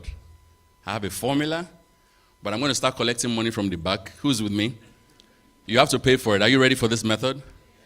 Should I charge for it, or I should do it for free? Who doesn't like Osho free? Count me in. I also want to do it for free. Are we back on yet? We're not. Okay. All right. There's two ways to look at this making $1 trillion. It's either you have the mindset of, I can do it, or what? It's impossible. Are you with me? The question is, on what side do you want to go now? But I do need some of my visuals at this point. I've tried to put some images together to guide this story that I'm telling. When it's back up, I might have to start again. But be that as it may, I'll continue, as I have, especially in my notes. I asked you earlier that, did you know Mark Zuckerberg, right? All right, so this man is rich. This man is wealthy, but believe it or not, he doesn't have liquid cash. You know what liquid cash is? Yeah, it's not like the money is sitting down somewhere. He has it invested in stocks and in many different ways, across the different platforms that he owns, and of course he originated Facebook. The point I'm trying to make with Mark Zuckerberg is the fact that there's a shock value to when you say someone is a billionaire. It's like, wow, it sounds big. It's a big title. But these guys didn't ordinarily start the way that we understand them or we see them now. They all had a beginning. They had a story. They have somewhere that they're coming from. Follow me. Follow my thinking, all right? Now, since we know that it's not all cash, and we know that a lot of this is stock, are we back on? Screen's back? Seems like it's working, showing something. It's really important for us to see some of those images, so I'm winging as much as possible because I didn't prepare to present it like this. Now, the pieces of paper, it's time. If you bring them out and they're ready, the pen, I want you to think about this. What is your purpose? What is your purpose? You woke up this morning to come out here. You woke up for lectures. You woke up for the program. You woke up to do every single thing that we're all, supposed to do. But my question to you now is, what is your purpose? If you're able to write it in one word, it could be friendship. You may have just come to this world to make friends. It's possible. Your purpose might be to build the first, some of the technicalities and technologies that are available in Wakanda, in Black Panther, yes. If you think about those type of names that haven't existed yet, those terminologies that don't exist yet, if that's what you're thinking about as your purpose, think about it and write it down. Whatever it is that's your purpose, please, just put it in the piece of paper for now, and then we'll continue. We'll come back to it. It's very important at this point of my journey. Stay with me. Just checking again. Are we good? Do we have control of the screen yet? We don't? It's a full manual flight. All right, we'll keep going. Let's not be afraid. Technology is here to stay, after all. You've asked yourself, what is your purpose? So my question to you is, what is it that you can bring to this world that doesn't exist? Even though we know this popular saying that says, there's nothing new under the sun. It's a bit of a quagmire. Think of two opposites. How do you think of something that does not exist right now, even though there's a popular saying, which is true, that there's nothing new under the sun? Challenge yourself. After all, we have FMCGs, we have several companies and industries that every day they produce something that you need, whether it's cream, it's soap, it's sweets. They find a new way to sell you the same old thing. So, am I making sense? Are you following me? Think about it. How do you think differently? That's where I'm getting to. Because they tell you this thing over and over again, but still, there are new products. Why does Toyota have to have a new version of the same car as before? Your mechanic will tell you it's the same engine that is inside. But they have to what? They have to package it. So there's definitely a way. There's a way that you can think different and be different. That's the purpose that you need to be thinking about, and you need to write in that piece of paper. Follow my story. Okay, we're back. Your chances of All right, the truth, this is fact up here. Your chances of becoming a billionaire, we're not talking about trillionaire now. We have not even reached trillionaire. Is 2.9 million to 1. That's ridiculous. It's really like, wow.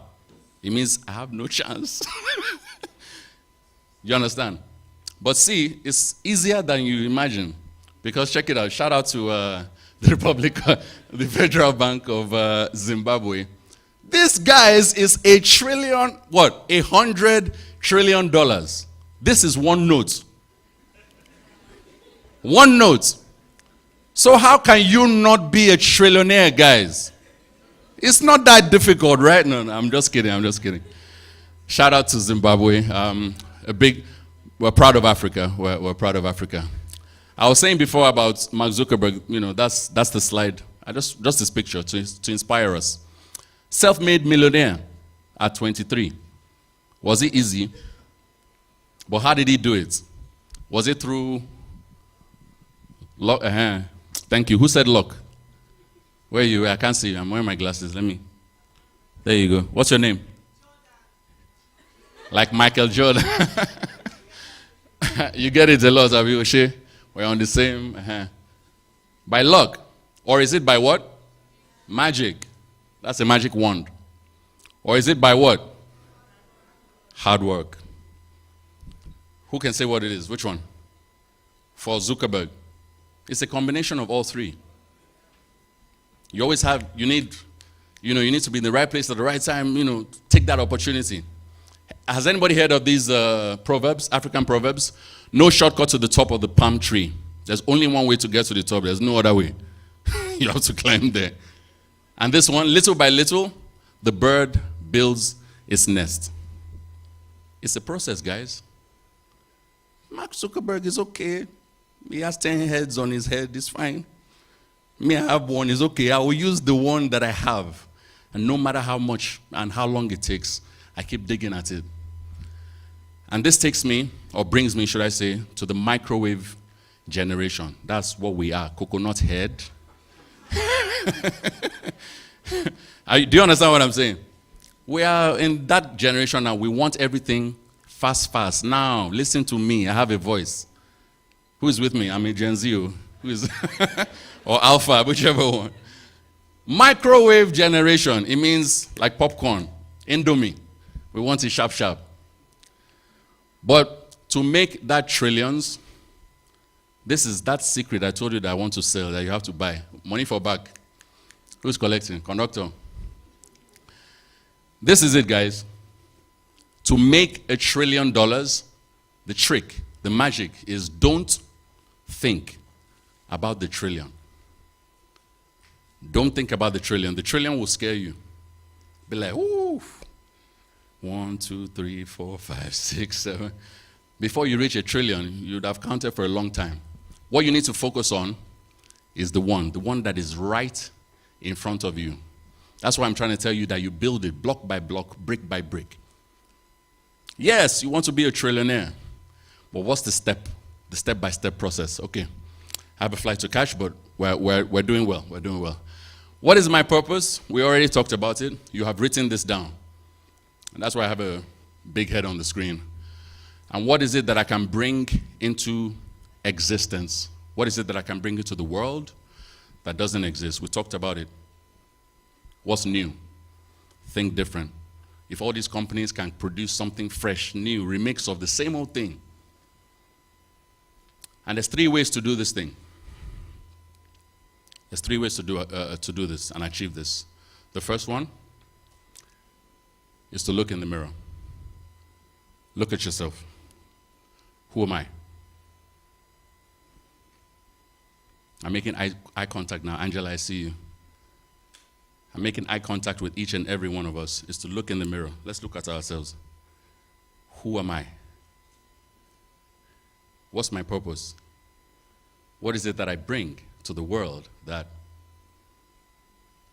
can be fresh, twists, new thinking. And we're talking about that title, the topic that they gave me is in terms of young people making it in the entertainment and the creative industry. This is why I'm thinking like this. For you to come into the industry, understand what is going on first, and ask yourself, what is it that I can do or bring that's different? The second thing is going to need your soul. Don't think religious. Don't think religious. We're not exorcising demons or performing exorcisms. No. It's going to need your everything. Everything that you have in you, your passion, your soul, your essence, is going to need it. And there's one more thing, and that should be the last slide. It's going to need your mind. Notice how I separated your soul from your mind. You're going to have to think about it. I'm lucky. I said I'm lucky. You guys are lucky. I'm really happy that this university is centered and grounded in the practical ways of giving you opportunities in the real world. How do we convert that now? Using these 3 elements. All right? Thank you for coming to my TED Talk.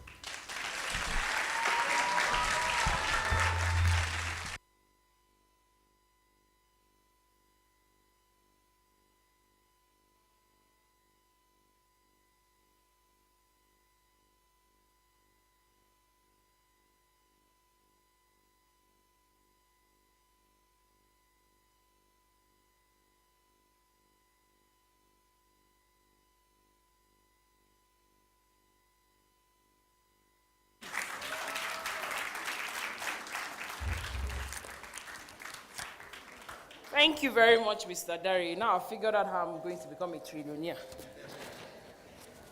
As I am, I always like big things. People that know me know that I'm always pushing to earn more, to know more. I always want more.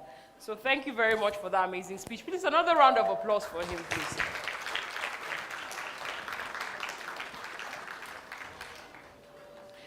And I think if there's one thing I've learned from it is that Mark Zuckerberg doesn't have 10 heads, does he? Does he? How many heads do you have? How many heads does he have? Which, he has 5 heads. Meaning if he can do it, we can do it as well. So thank you very much for that wonderful speech. And I'm just going to invite, I'm going to acknowledge the presence of the Group CEO of Honors in the person of Mr. Jonathan Lowe. Please, a round of applause for him. He just stepped in. And I'm also going to acknowledge the presence of Mr. Jonathan Oharedia, who is the Chief People and Operating Officer of Nile University. Please, a round of applause for them, please. So I'm just going to invite Mr. Dare for his award, and yes, we're going to give you an award to add to your numerous awards, and a plaque is a plaque. It's not an award though, but it's a plaque. Just come, please. It's our way of saying thank you for gracing our stage. Please, if you really enjoyed it, clap for him. Oh. So that next time when we call you, you can come back again. No? So I'm going to invite Mr. John Vermatin, who is the Pro-Chancellor of Nile University of Nigeria, to come forward and give him his plaque to say thank you.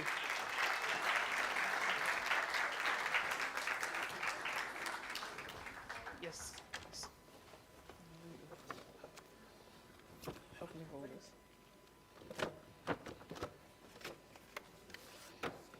There we go. So, this is us saying thank you, so that you can put it in your house and remember us, that at Nile University, you were a speaker at our event, and you are now a part of Nile University.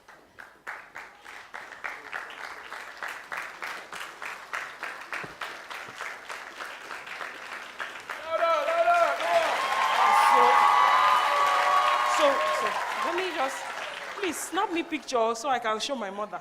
Please. Appreciate you guys. Thank you. Thank you very much, sir. It was indeed a pleasure. Thank you, and I hope you enjoyed your time. Thank you very much, sir. That's mine. Please, another round of applause for him. Thank you very much, sir. Thank you, thank you, thank you. Let them bring the bag. Here we go. Let me just get my notes. My notes, yes, please. This goes with that as well. Yes, please. Yes. For him. Okay. We're moving on to the next speaker. Our next speaker, I think we're switching things up a bit, just a little bit. Our next speaker is someone that I have come to love, and I've been following and stalking for a very long time now, ever since I found out about her. I'm going to go ahead and read her profile. Rukaya is PwC Nigeria's lead on sustainability and climate change services and public sector risk assurance services. She holds a master's in public policy and management from the prestigious London School of Economics and Political Science, LSE, and the Hertie School of Governance in Berlin. Rukaya has a BSc in accounting from the Ahmadu Bello University Zaria. She is a chartered accountant with over 15 years of industry and consulting experience. Please clap for her.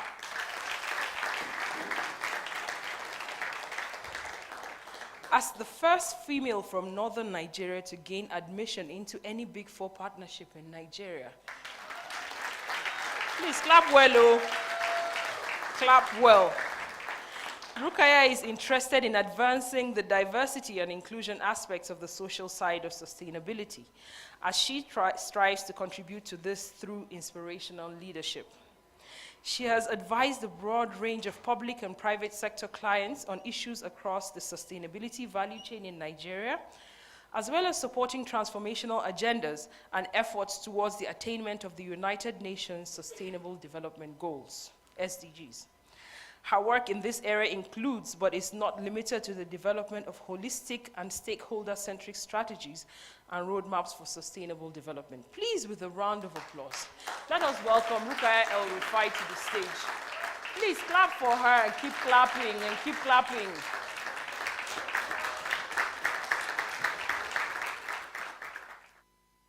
Okay. Keep coming. I mean, she needs the energy. Okay. Okay. I'll start by saying the previous speakers actually left very big shoes to fill. I have thoroughly enjoyed myself, and well done so far. I'm sure, hearing of my background and coming from a PwC, you probably think I'm here to talk about something, related to climate change, SDGs, and all. But I chose this topic to speak on today because I think it's very important in the world we find ourselves today. So, please let's go back to the first slide, the cover slide. Thank you. So I'm here to talk about how to succeed and thrive in a challenging world. The world is challenging from how dynamic it is. We're seeing the disruptions. We just emerged from a pandemic. We're entering into economic uncertainties. We're seeing war. We're seeing disruptions, technology, climate change. Technology revolution is happening, economic revolution is happening. There's so much polarization and broken trust leading to social tensions. The asymmetry, the gap between the rich and the poor keeps expanding. We're seeing insecurities. And it's just so fast. There's so much volatility, uncertainties, complexities, and ambiguity.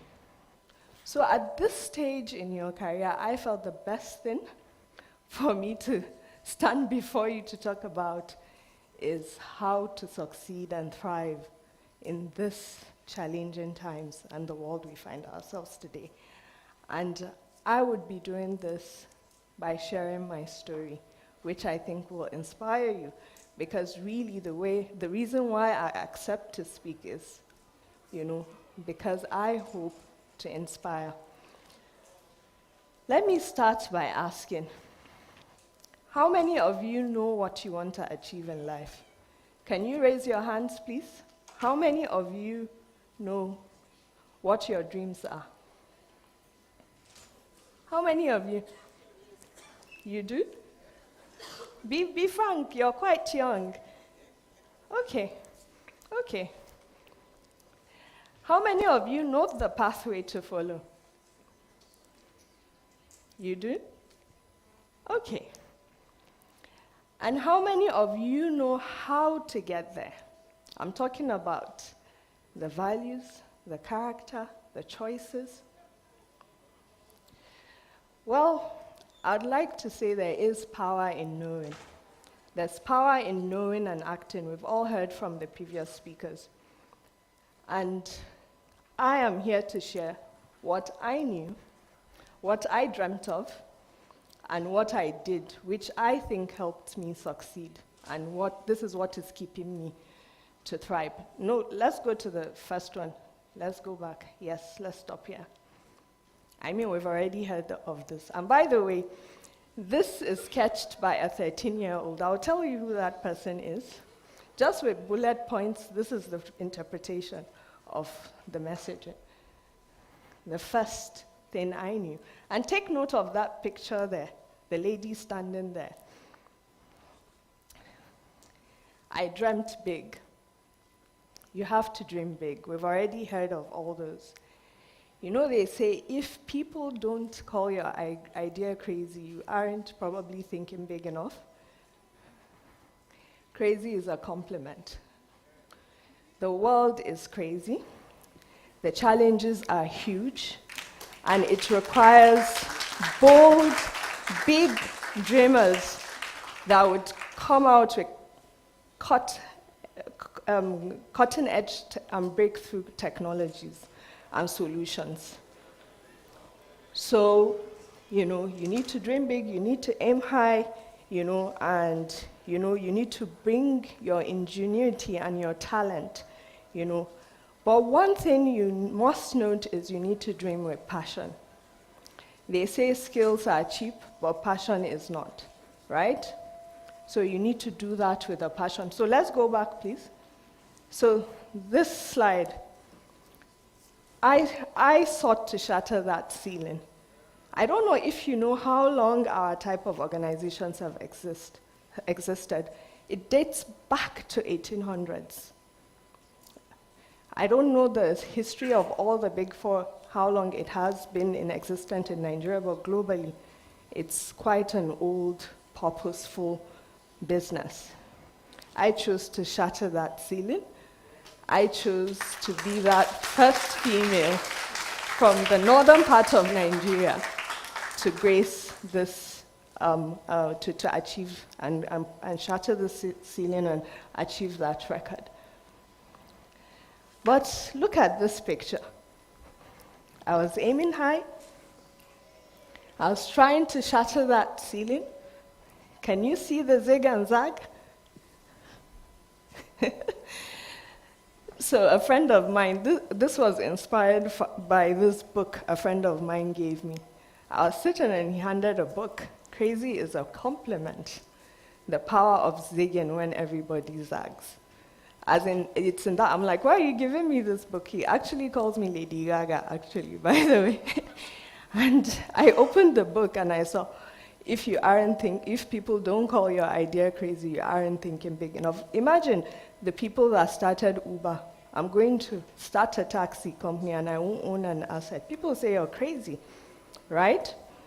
So if you look at the picture again, you'll see background. When you want to think big, there will be many naysayers, not because they are negative, but because of their concern for you, right? So you need to know yourself. You need to have strong self-belief. You need to have that can-do attitude. And you also need to be self-aware, because this is the only way you can keep focus on that dream and be able to follow that through. Of course, it doesn't mean you shouldn't listen. Mentorship and sponsors are very critical in you achieving success. But there are many times that you will have to be bold enough to walk that path alone. There will be many times where you get crazy offers and all that could potentially distract you. But, you just need to have strong self-belief, strong self-awareness. They always say, try to figure out where your talent meets your passion. In a book I once read, it's called The Blue Flame, Your Blue Flame. And, you definitely will have to make some of those choices. But you need to acknowledge you're not a master. You're not your masterpiece. And you often will have to, listen to people as well, but you need to balance it and drown some voices. So this one is inspired by a quote by Roosevelt on jumping into the arena. I don't know if anyone knows that quote. You need to be courageous and bold and jump into the arena. Many people fear of failure, fear of uncertainty. You sometimes, even with that self-doubt and all that, but you can't be timid. You need to jump into the arena. It will be a roller coaster drive. You need to enjoy it. There's the ups, there will be the downs, there will be the curveballs, but you definitely need to jump into that arena and enjoy that roller coaster drive. It's okay. There's no endeavor without mistakes and shortcomings. It's normal. But that journey, you would derive, a no triumph of achievement, or you fail gallantly, but you were never a timid soul. That's very important. You need to move and learn from whatever the outcome is, or celebrate whatever the outcome is. So this one is about dilemmas. You will face dilemmas. You can see there will be easy way out. We saw from some of the presentations. You will see your values tested. It's very important. You would just have a lot of things around you. So I was just recounting this story about my very first mentor that is now the icon president of Nigeria. I remember then we were on strike. He was my mother's auditor. We went on strike in ABU, and she was like, Rukai, don't stay at home. Go and work with Alhaji Tijani. He bought my ACCA form with his money. You can imagine as a university student, someone sitting me down and for a long time talking to me about some of the sacrifices that you need to make to focus to build the right foundation, that would set you up for success. So you would face those dilemmas. And very importantly, your network and the company you keep is very important. A lot of choices and pathways I followed was because of the people I had around me, especially my friends and my peers. So that's also very important. And always keeping your beginning, your humble beginning, and that end in mind. All that will help you. So this is about character and values. Many times people want to succeed and achieve, they forget themselves. How do you want to get there? You reap what you sow in life. You may not reap where you sow. You have to be good, you have to be human, you have to be humble, you have to, be honest. And it's not an entitlement, it's earned. And you need prayers. That's the honest truth. You work hard, you pray hard. So there are times that you would need to rein yourself, self-talk, and go back to how you've defined your value system. When I defined my pathway to partnership, I had my role models and I mapped out the values I've ring-fenced, and it has helped me make choices and even stances, because you'll meet some politics, you'll meet different things, and it will guide you in what stance to follow. But whatever you do, you reap what you sow. So you always have to remember that. You have to also be a team player and all that. The next is grit. You would fall. I keep teaching my kids. Failure is when you give up trying. You would fall. But when life throws you down, you stand up. There's a quote I have here by Oprah, where she talks about challenges. She says, challenges are gifts that force us to search for a new center of gravity. Don't fight them. Just find a way to stand. Great. We saw the skills of workforce of the future. We saw resilience. I'm telling you, even us in defining talent, we look at resilience. So you want to see how someone has been able to resiliently pass through challenges, because nobody is perfect, right? Even how they've resiliently developed, how you resiliently accept feedback, because this generation, you do need resilience and grit. I remember where I first started in the Big Four is a different Big Four. The partner was saying, it's not a race. It's a marathon and you need stamina. You meet the brightest of people, but how do you maintain that stamina and thrive? You have to learn, unlearn, and be agile and adapt to the changes that, is happening all around you. This is about your bankable words. This is very important, especially in the society we are. You need to talk straight. And it's very tough, to be honest, in Nigeria. Expect to be vilified and expect to make many people unhappy. But people should know where you stand and they should be able to take your words to the bank. It's all part of character, And it never stops.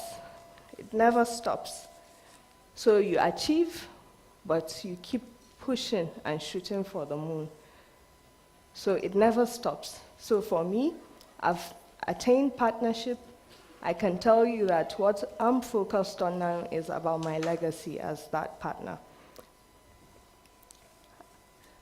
So let's go to the next. And looking in the mirror, the immediate past speaker, Dari, already said it. You have to self-reflect. You can't go in a bubble. You have to constantly revisit and look yourself in the mirror and think of the legacy of your successes and what next, And like people have said, it's about purpose, it's about impact, because the trajectory, they say, is survival, security, success, then significance. And significance is about impacting others and the kind of impact you bring. So I wanted to share these parts. Let's go to the next slide. This is the year I became a partner. This is how our partnership was communicated in a theme of Avengers. But I don't know if you can recognize me here. So can you put it together with the beginning? Can you go to the next slide? So I was depicted as a superwoman. Do you know why? Because I became a partner 1 year after joining PwC. It had never happened. So this is how the firm saw me, and this is how this was the character they gave me. And this drawing was actually done by my daughter, Sadia. She is a 13-year-old, and honestly, this is all I gave her. Those bullet points, you can see our communications. And I particularly wanted to mention it here because I think she's so talented, but she doesn't believe so. So I need her self-esteem to be boosted, and this is what I ask of you. If you think she has done a great job with these 2 inputs I gave her, because you can see she asked for that picture, please give Sadia a round of applause. Sadia, you are great. Believe in yourself.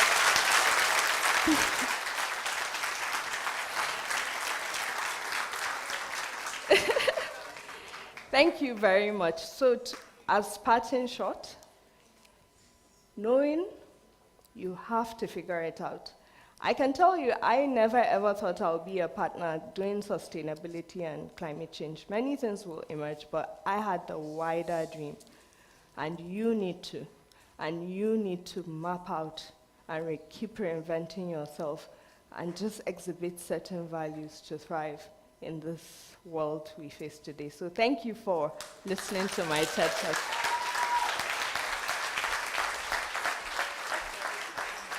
Let's keep clapping for her. Let's keep clapping.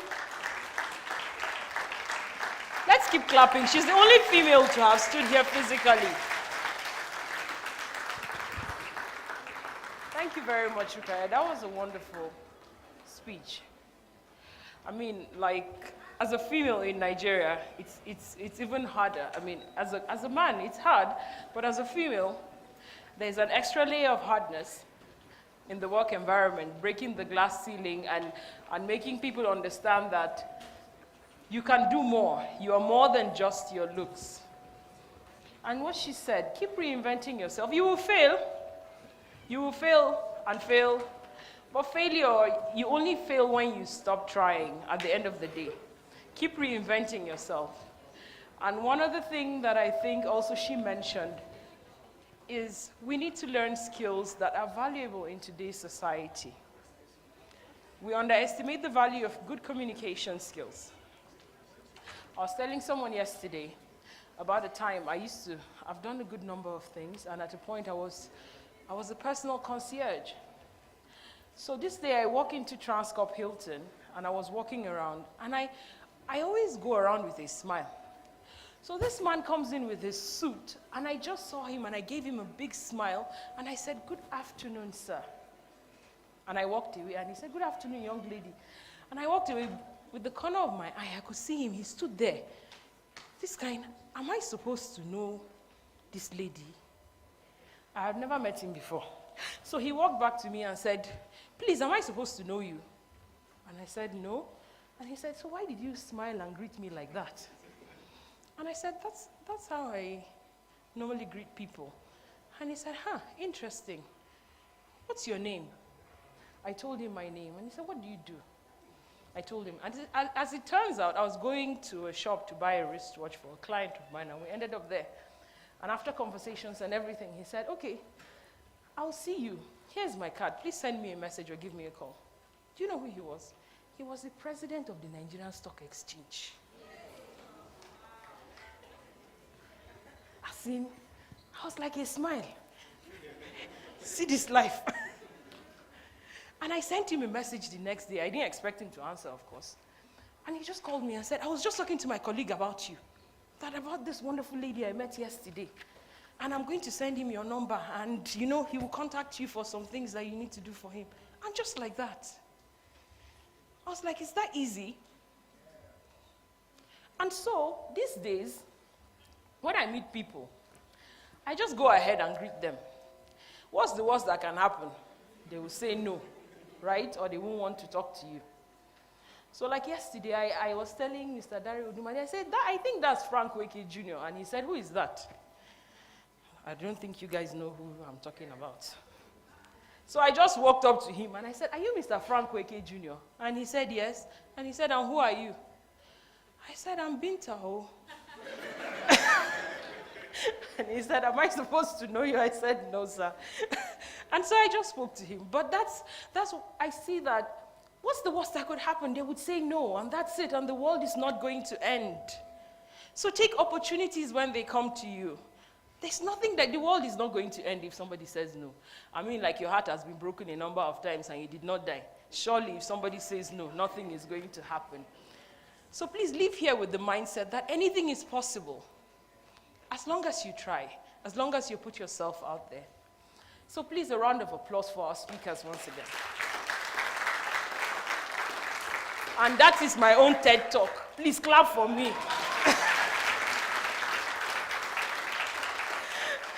So please, I'm going to invite the group CEO of Honoris United Universities to come up stage and just say hi to us. Please, sir, please come up stage. Please keep clapping.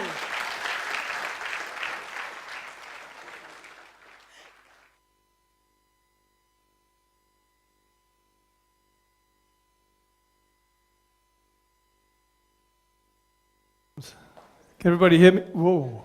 Okay. Whoa, this is thoroughly intimidating. Hello, everybody. I've just come in from Ethiopia. What a beautiful country. And before that, South Africa.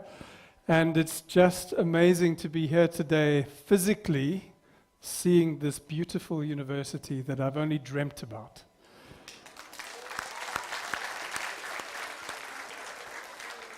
Because with the pandemic and all the challenges that we've had over the last couple of years, I've never been able to visit. Isn't that the weirdest thing? And for Honoris United Universities, this is the single biggest investment we've ever made. So just driving into the campus this afternoon with Big Jonathan, I'm Little Jonathan, that's Big Jonathan.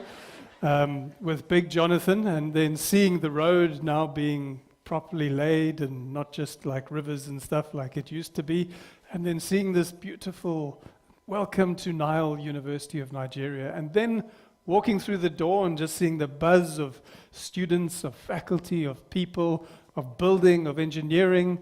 It's just amazing to see this little dream that other people had come to life.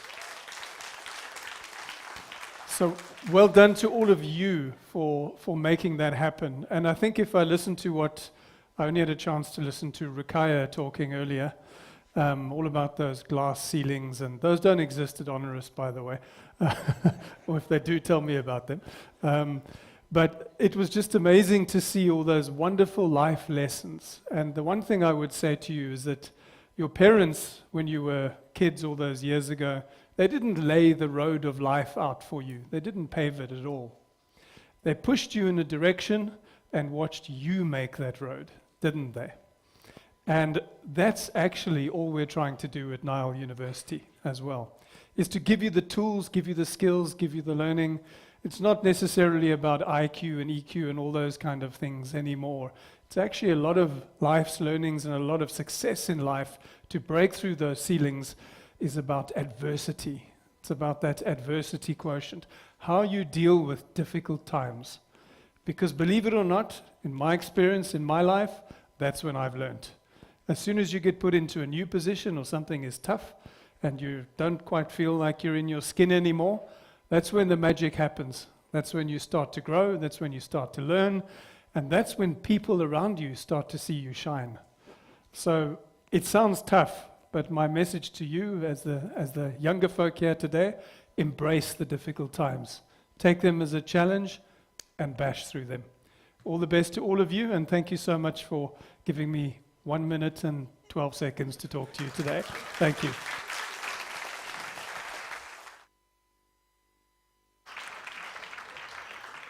Thank you very much, sir. At least now I can tell there's like a recurring theme, you know, in the honoris group. And then, so there's Jonathan, and there's Jonathan, and there's John. Now I know what to name my child when I have it. Thank you very much, sir. Thank you. And please a round of applause for them as they make their way out. Keep clapping, please. Keep clapping. Thank you very much, sirs. And we're just going to jump into our next item on the agenda, which is our spoken word performance by our student, Jawahir Kamilu. Please a round of applause for her.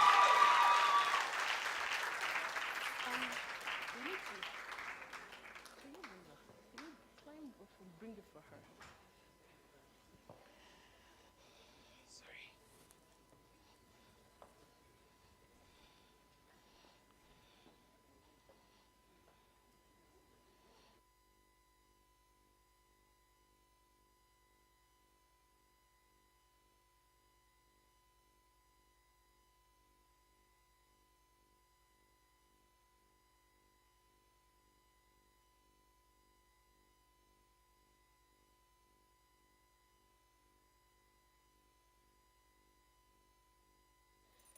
to you play it when I say I hope you enjoy it. Just tell them to play it when I say I hope you enjoy it. She gets. Alright. Okay.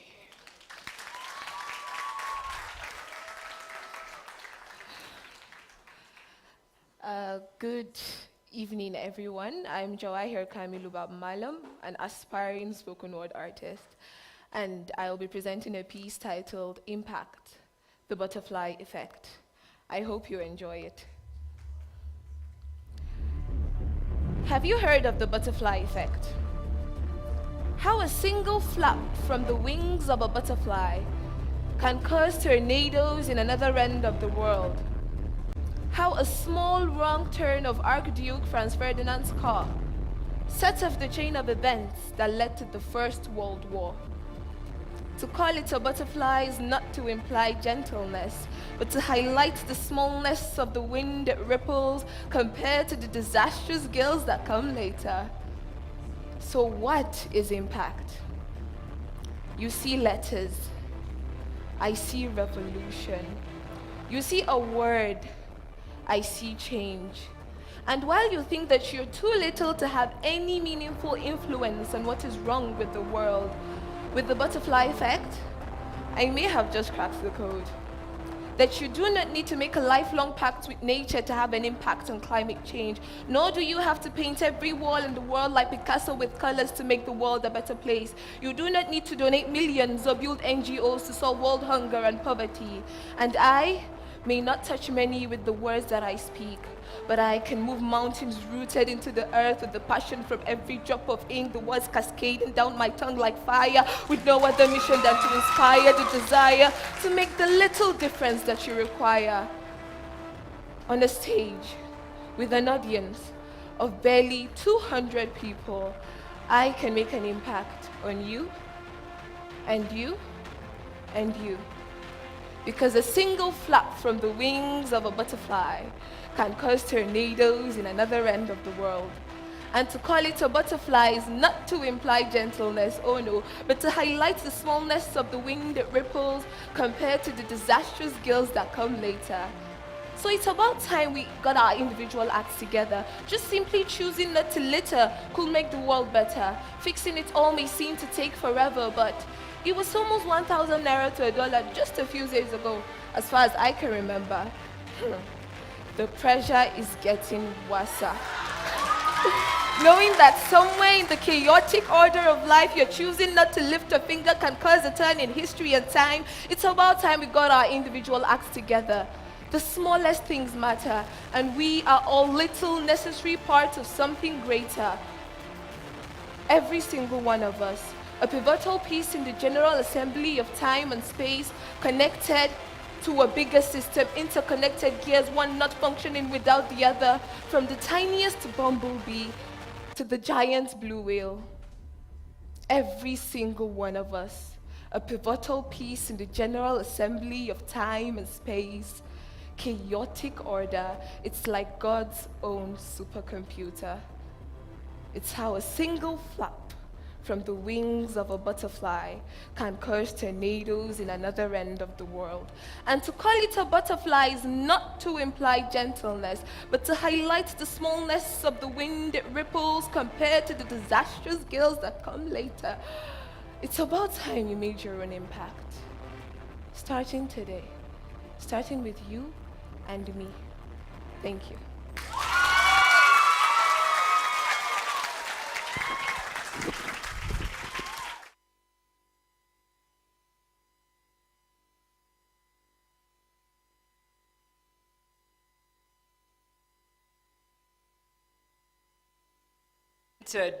Please clap. Another round of applause for Jawahir.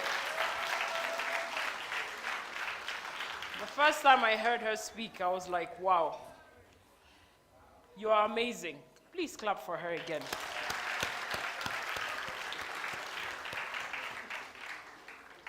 Who has enjoyed being here? Who has learned a thing or two? Please, show of hands if you have learned anything, or you are still planning to learn something. If you haven't learned yet, please still raise your hand. There is still hope. Because we still have two more speakers, and I can tell you we kind of saved the other speakers are still here, so I cannot see it. Anyways, we have our next speaker. Mr. Tom. Our next speaker is Mr. Tom Isibo. He is the head of ACCA Nigeria. Tom is a seasoned business leader with over 20 years' experience in strategy, commercial operations, and business development across industry. He is a graduate of the University of Ibadan and has attended executive development programs in Nigeria and abroad, and is an associate member of the Institute of Directors of Nigeria. Please, with a resounding round of applause, let us welcome Mr. Tom Isibo to the stage. Please clap. Why is it getting lower? Please keep it coming. As well. Clapping for you as well. Good afternoon, everyone. And how has been the session so far? How have you found the session today? Amazing. But importantly, I hope you're learning from it. Because I think your school is one of the most amazing in the world.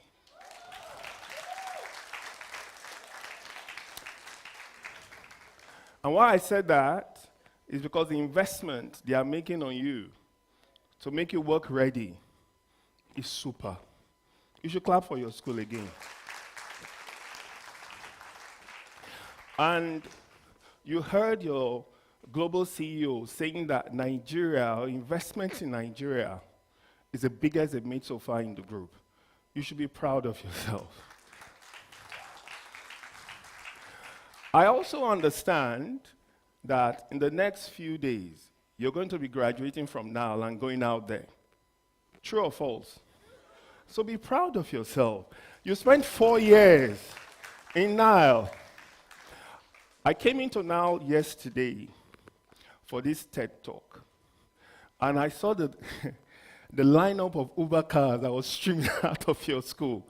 And I was saying, wow. During my school, the Uber we had was our foot. You have to walk home, you have to walk to school, you have to walk to everywhere. But I really congratulate you on your upcoming graduation. Please, let's give a round of applause to our previous speakers. I think they have done an amazing work. And I think I should just take a bow and go. But you know, your school paid for my flight to come here. They lodged me in Hilton. And if I don't say anything, they will ask for their money back. So I have to say something. I think Rukia has stolen most of my thunder. Dana, Professor Dilip, and I'm going to have conversation with Dr. Fausat. He should please not make me the last speaker again. Because you guys will just look at me like, this empty man, why did you bring him here to talk to us? But I'll say a couple of things. And the first one I'll start with is my own life experiences, so that you can learn from them as well. I'm a religious person, so forgive me if one of my examples sounds religious. Am I forgiven? You better forgive me. First, I think the first tip I'll give you, and it has already been said, is relationship. I try. Mark my word. What did I say? To have a good relationship with God. I try. But I'm not good.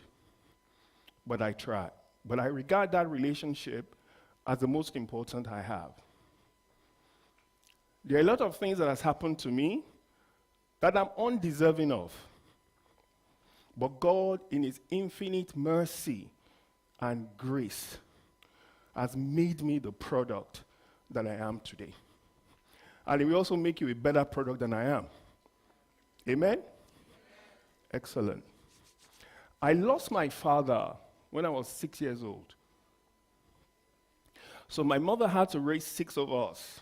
No, 5 of us. And I was second to the last.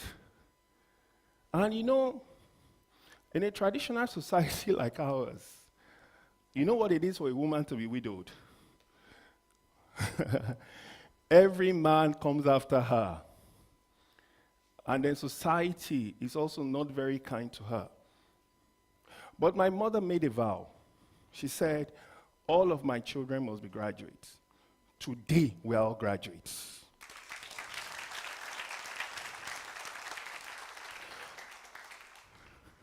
The relationship with my mother is fundamental because if she chose not to have given me an education, I won't be standing here to give you TEDx talk. So I regard that as very fundamental. The only pain I have is my mother suffers from dementia. She's 85 years old. So today, she doesn't probably know the man or the child that she has made a man of. So, if you are like me and you are in this hall, you believe in grace and in God, please help me stand up to appreciate God.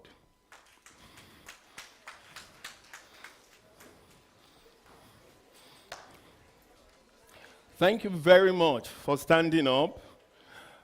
Now, I was talking about the Uber and the Bolt you guys come to school with. And in my days, it was bicycle and our foot. Now it's among the top 10 percentile in terms of school fees, payments in Nigeria. But your parents have made the sacrifices to send you to this school despite everything, giving you a head start in life. You are not entitled. That's the first thing you need to get rid of. You are not what? You are not what? You are not. And your parents have spent time, hard work, building that family fortune and name that you are standing on. So today, please help me give a round of applause to your parents.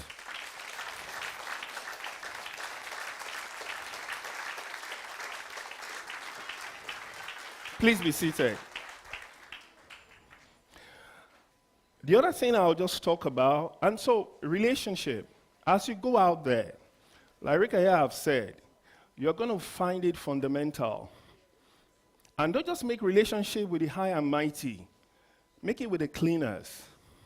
Make it with the office driver. Make it with the people that you might think are not relevant. One day in your career, you will understand that everybody could be a destiny helper to you if you key into them properly. The second point I'd like to make very, very quickly is around knowing yourself. 3-4 speakers have said that already, but I want to reinforce it. You must be comfortable in yourself if you want to succeed. There's no other way to success.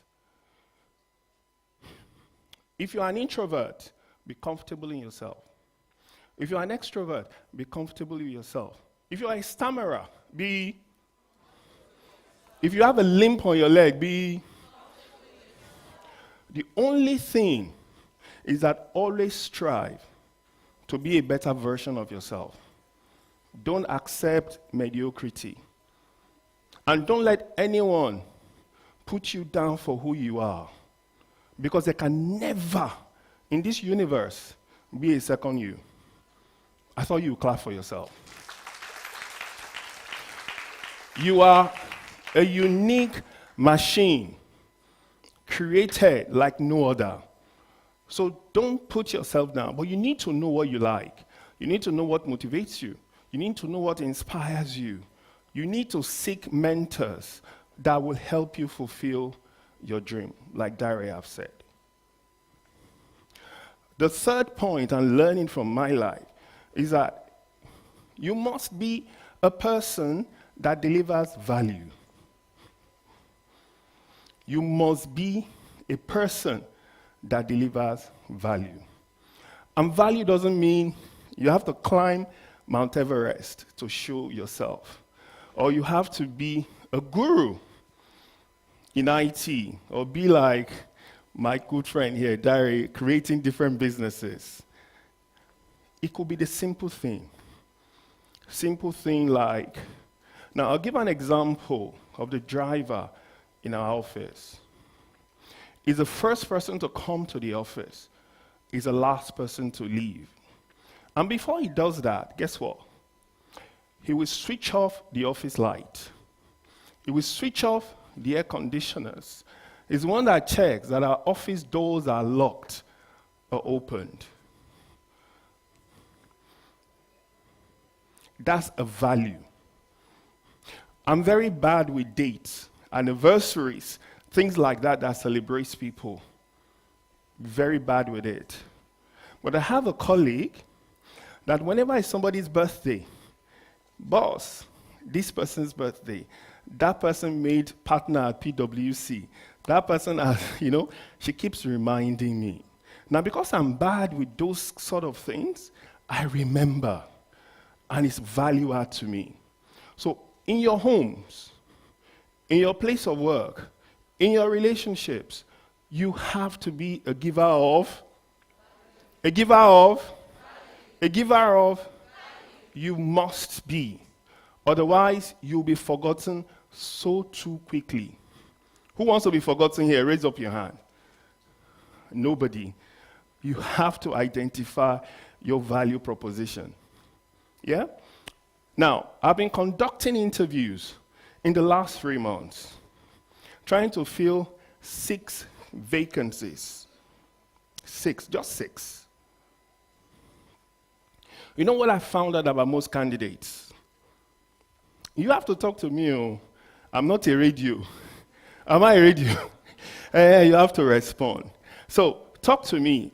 Can you tell me what I found out most about candidates? Bonus question. For a round of applause from me. Tell me. Sorry? They don't rely on their CV. They lie on their CV.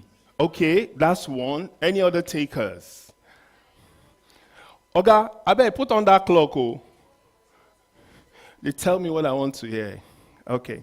You know what I find out? Which is my 4th tip to you. You must prepare and practice if you want to succeed in anything. Dare Atalade is not successful because he's the most gifted.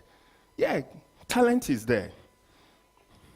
Dare did not succeed in his IT because he did not fail. He failed twice. He said it here. What do you think is making him succeed now?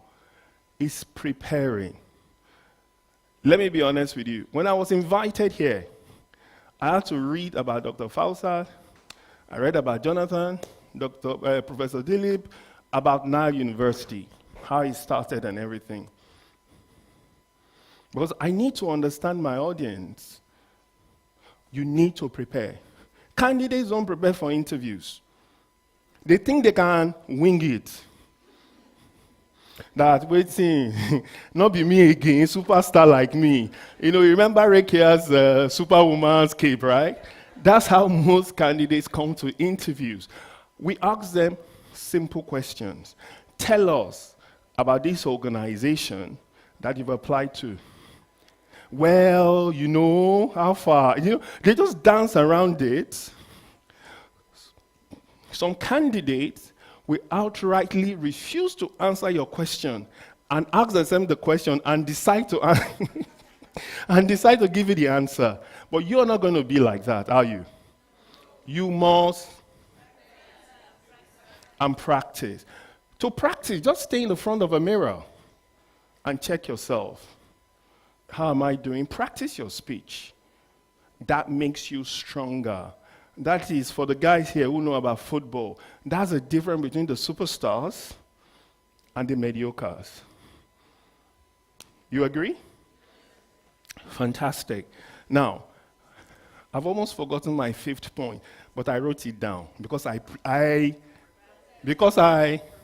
fantastic.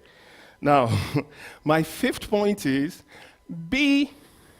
learn from every experience that happens to you in life. Everyone.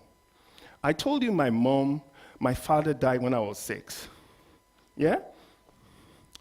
There was a point in my life, we didn't know where our next meal was going to come from. And when I say our next meal, I mean if we had breakfast, we were not sure of lunch or dinner. But your parents have taken care of all of that. But that experience has taught me a lot. It has taught me that if I can still be here, then there must be a higher being that's taking care of me because I'm not deserving. Number 1. One of my worst critic is my previous boss. He makes a mess of me. When I say he makes a mess of me, in open forum like this, he calls me Isibo. My first name is Tom. My surname is Isibo. He will say, Isibo, come here, stand here. See in trouser, you know I am. See in slide, nonsense. See his shoes, self. You know, I have to wear this shoe specially because I know where I was coming from. It's part of the preparation and part of my learning. Yeah? Now, Isibo, come here. He gave me the biggest, worst embarrassments of my life. But guess what? I said, this man, I will follow you. Because he didn't do it in a manner that was pleasant, but I was learning. Today, guys, trust me, there's no board I can face. There's no intelligence, there's nothing I will stand. Only me, I go for a meeting with government itself. Nothing they happen. Because I took time to learn. And I know learning comes with pain, and it comes with pleasure sometimes. But I took the pain, and I'm still learning. When I met Rukia for the first time today, I told her, my new area of learning is ESD, ESG, and no, I'm the speaker now. I've given myself 2 extra minutes. So I'll soon wrap up. I told her I want exposure in ESG and in sustainability. Immediately I saw her card that I'm looking for you. You cannot stop learning. When you stop learning, you become a dinosaur. And we all know what happens to dinosaurs. They what? They are just extinct. They're out. Now, to wrap up and leave the stage, I'll leave you with a tip that has never failed me. 1, in whatever you do, even if I can't remember any other thing I've said, remember this. Be humble. Humility. It opens doors you will never think is possible to open. People will want to help you. They will come to you. What is the issue? You are not looking happy today because you are humble. Humility does not mean you're not confident. In the inverse, it even mean you're very confident because it takes confidence to be humble. The first thing I see when I see proud people is that they're probably empty, they don't have content, or they don't have anything to share. But if you are truly filled with content, be humble. It opens extraordinary doors. And then build content and build character. Thank you for listening. God bless you.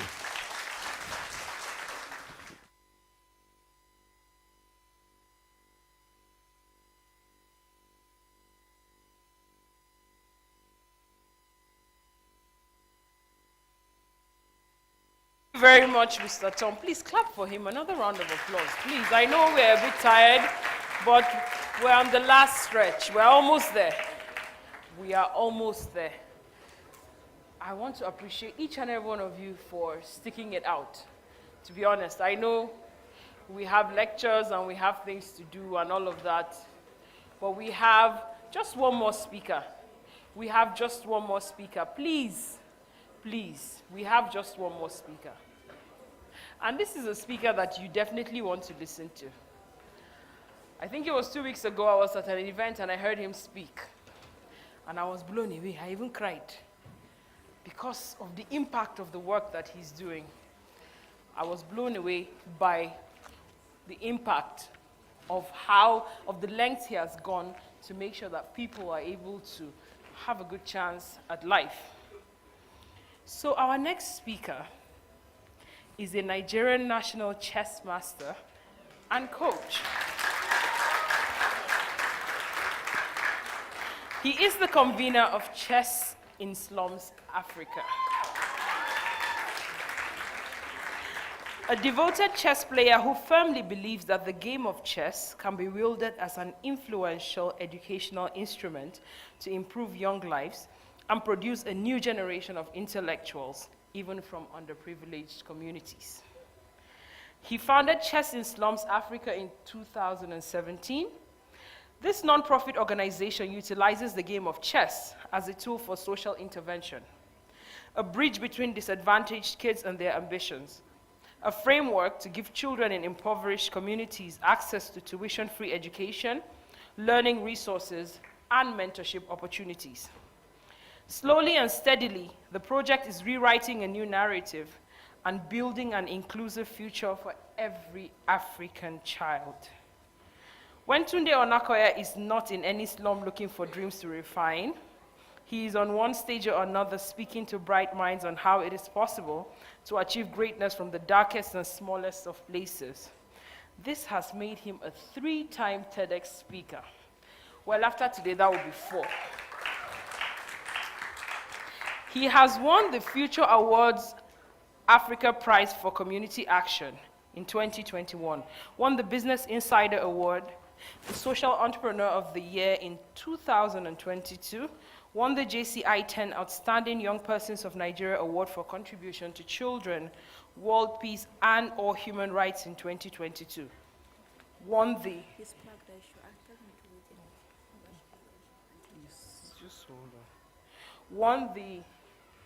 Trend Up Award for the Force of Social Good in 2022, and the Royal African Award. Please, with a round of applause, let us welcome Mr. Tunde Onakoya to the stage.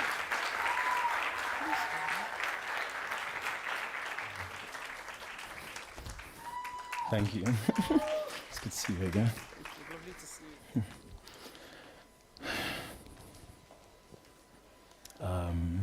Good afternoon, everyone. That was a really, really long bio.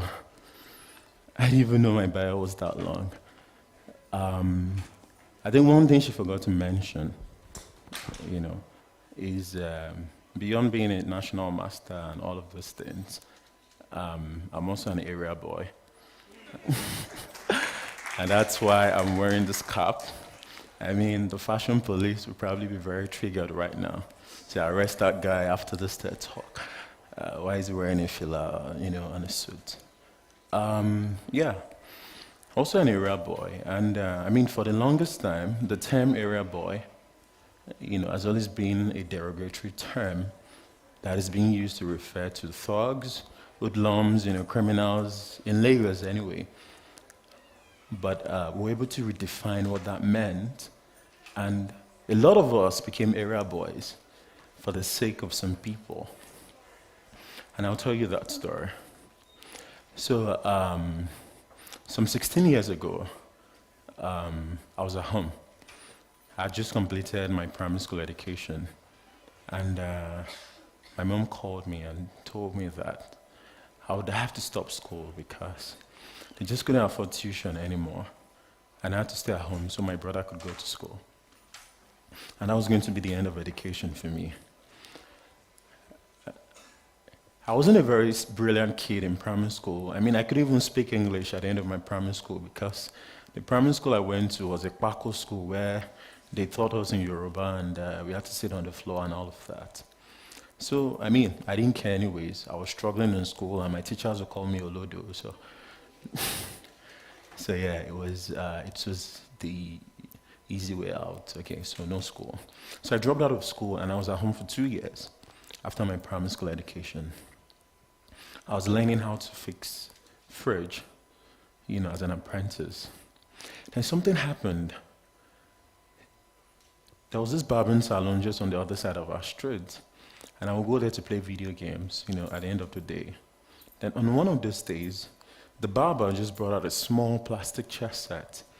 And I'd never seen a chessboard before. I was a very curious kid, so I asked, "Oh, what is this?" And he said, "Oh, this is a chess set." And I'd never seen one before, but I was fascinated by the way the pieces were carved. So I told him to teach me because I wanted to learn how to play. Because I would see him just sit down. He was talking to himself, all right, and he would say crazy stuff like, "Oh, if you play this game, you'll be very intelligent, you'll be very smart." And I told him to please teach me, and he said, no, I was too young. And he didn't teach me, so I would just watch him play and his friends. And with time, because I was a very curious kid, I was able to pick up the rules of the game, and I learned how to play chess by watching. At the time, it didn't occur to me that I had made the most important decision of my life. But then, it became clearer with time. Something happened and I got back into school. My mom had to make a sacrifice for me and I got back to school. Unfortunately, the secondary school I attended, they had chess as a subject. I'd never seen that before. We actually learned chess as a subject. And we wrote exams because I think the owner of the school then was the United Nations ambassador to Kenya, and he played competitively when he was younger. And that was how I found the gift of chess. And I kept playing, and I got really good. And my coach discovered that I was a really gifted child. I remember my teachers had called me Olodo in primary school. So my coach told me I was gifted. And I believed it. And that was the first thing that I learned. As a kid that grew up in poverty in the slums of Ikorodu in Lagos, I found an identity. And it wasn't just any identity. It was an intellectual identity that I could also be intellectually inclined. And I believed it. And it reflected even on my results. I started doing better in school. And I finished secondary school. I was a senior prefect. I passed my WAEC and JAMB. And I wanted to be a doctor because in my family, it's either you're a doctor or you're a failure. Because you needed to save your family from poverty. But that didn't work out, missed cutoff mark by 1 point and yada yada. My parents didn't know anyone, so that was how I gave up on that dream. But I still went to college, Yaba Tech, on a scholarship because I was on the college chess team. And I won a lot of medals. I played professionally at the highest level. I was ranked one of the top players in Nigeria. And I finished school in 2015. I won a lot of tournaments. I won the Chevron Chess Challenge, the National Friends of Chess. And I was a really strong player. I wanted to become a grandmaster and, jackpot from this country, but, it didn't work out. So I had to settle. But then I gave up on that dream because it was impossible without funding. And I decided to become an entrepreneur, start teaching chess to private schools, just like I had learned. And I had never thought before. But in that period where I taught chess to children, it made me realize that chess was an important educational resource. I saw children that struggled, with their self-esteem and everything else. I saw them go from that year to year because they became really good at something. And after some time, I gave up on that too because I was earning just stipends. Then one day, I went back to where I grew up. And I saw little children like me smoking weed,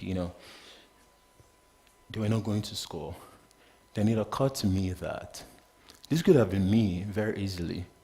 But chess gave me a lifeline. It gave me a way to see the world beyond the confines of my environment. It changed my life. And these children will never get to know what they can truly become because poverty had chosen a path for them. And that was the only script that life had made available to them. And they would never get to know that there's a much larger world out there. They would never get to know the possibilities that exist on the internet. And on that day, I had an epiphany. And I made a decision to use the gift that I had, the talent that I had, to give it to them as a gift. That in some universe, they might become champions, and people would look beyond their background or what they look like or their poverty and respect them because of what they had the ability to do. Now, you can see how this is intricately linked to how I had my own intellectual identity, and I thought to also give it to other children like me so they could have the same identity.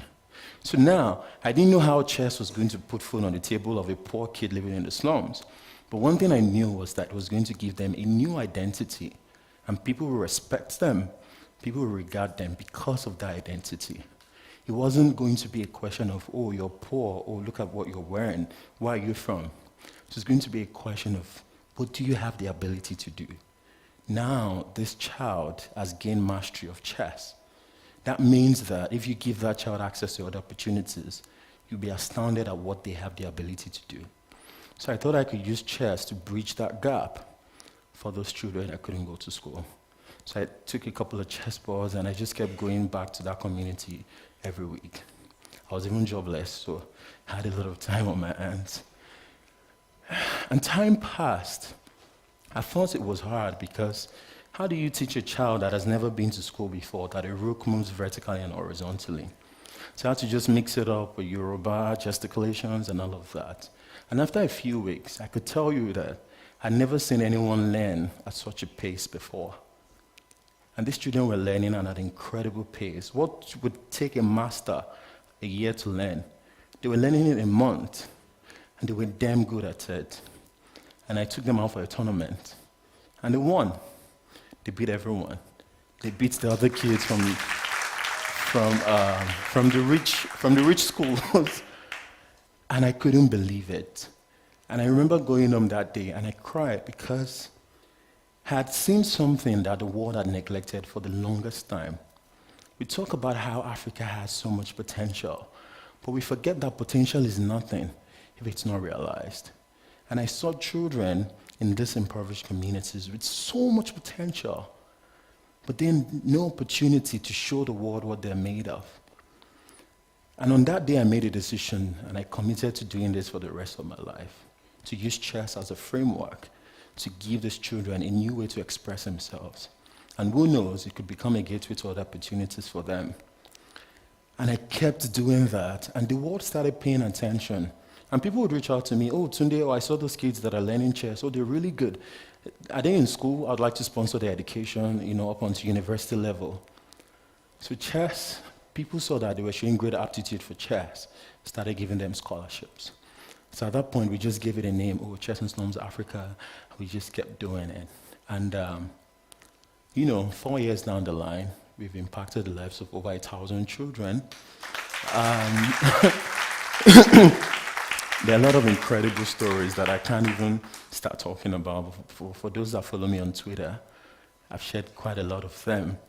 I remember maybe this time last year I had 1,000 followers, but now I have over 250,000 people that follow the stories of children in slums, showing great capacity for thought.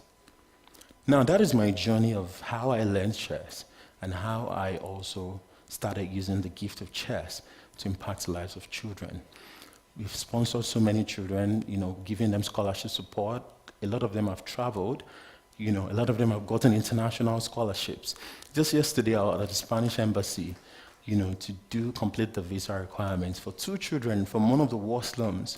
I'll be traveling to Barcelona in December for a tournament. And the stories have inspired people from all over the world. Patrice Evra came down to Nigeria for the first time to come to our academy and learn how to play chess, From children living under a bridge that we had thought, that we had empowered. The Canadian embassy, journalists from all over the world, and all these people have come. And I started winning awards, and a lot of these things just started happening really fast. But then there were 3 quiet years, when I had faith in this idea that sounded crazy, that nobody understood. Now, the lesson here, a lot of you guys are leaving school. You're going into the real world. It's really hard out there. There's one thing that you must always remember. You must have complete and unwavering faith in those ideas that you have. You must have the courage to impress the world with who you are, with your gifts, with your skill.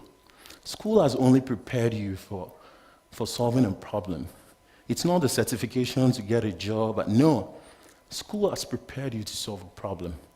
Every single thing you've learned has been in preparation for this moment. So it is entirely up to you to take that with courage to impress those things on the world. The people that succeed the most at what they do, they're not the best. I'm not the best chess player in Nigeria, even in Africa or anywhere. Maybe one of the best. But then I had the courage to impress my idea that chess could change the world. Just a board game could change the world and change the narrative of children in impoverished situations. So that's the first lesson that I'd like you guys to take with you. And secondly, it takes a lot of effort to do good work, right? And whatever work you're doing as you leave here is to impact the lives of other people. And how do you truly find that intersection, right? When you connect at the intersection of your own privilege and another person's oppression, you find real opportunities to make change. And that is how you should think about your life and impact as you leave these four walls. You're going into the real world to solve problems for other people so that this privilege that you have, there are millions of children, people that do not have it.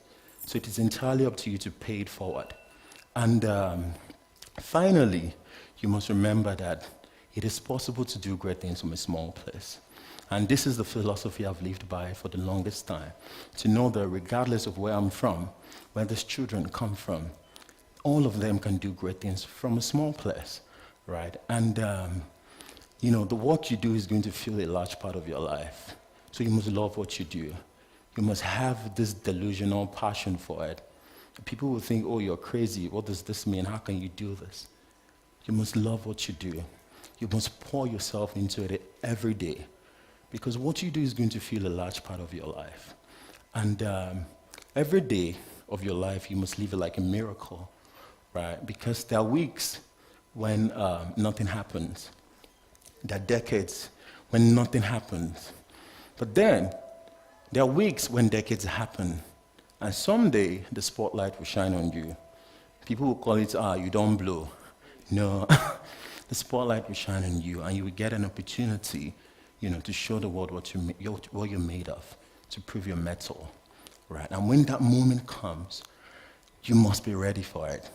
So right now, when nobody's watching, when nobody sees, keep building capacity. Education is not just a certificate that you have.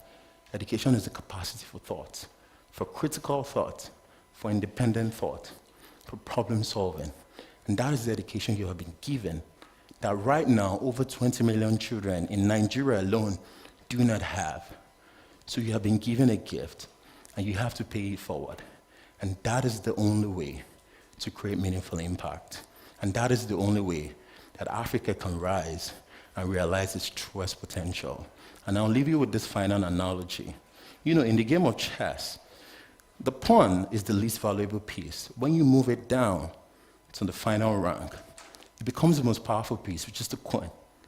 The queen has a value of 9 points, but the pawn has a value of just 1 point. When the pawn undergoes the transformation to become a queen, it becomes powerful. It becomes unstoppable.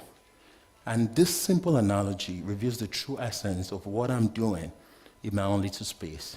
To help every child consider the pawn that the media portrays, the African child in poverty, in tattered clothes, and all of that, that they can truly become powerful, right? And I would not focus on telling the stories that demean them or talk about their poverty, but I would instead wield this and shine spotlight on the potential that they have, because their story is not one of what they have or where they're coming from. Their story is one of becoming. And I want to implore you guys today that whatever you're doing in whatever capacity, join us, join Africa in building our story of becoming. And that is the only way to create meaningful impact. Thank you very much.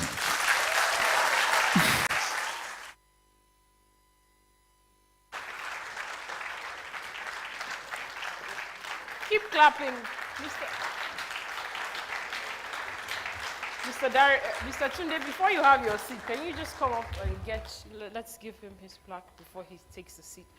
Professor Jide, please, can you come up, please, to help us present his plaque to him? Please come up. Can you bring this plaque? Okay. So, let them bring it for me. Sorry. Let me just get it.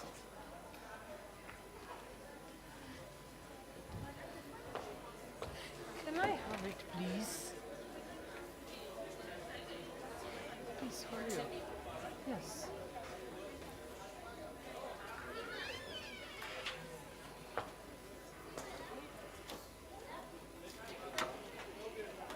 Please bring everything. So, Mr. Tunde, thank you very much for that very thought-provoking speech. As always, you have left us with a lot to think about. And I'm sure we have taken one or two things from here about how we can do great things from a small place and how each one can reach one and we can make an impact. So, sir, please, can you help us present this to Mr. Tunde?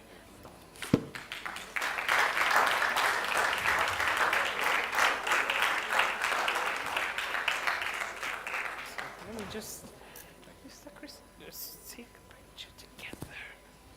Oh, let me go that way.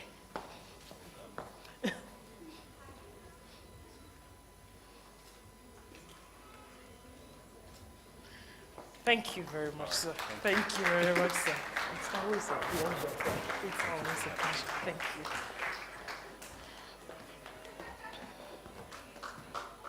Please keep clapping. You can have your seat, sir. You can have your seat. And I would like to invite Dr. Ngozi Anadi to please come up stage. She's the HOD of the Department of Criminology. To come up stage and help us present Professor Dilip with his plaque. He is our very own, but so we need to celebrate him. Celebrate Professor Dilip, please.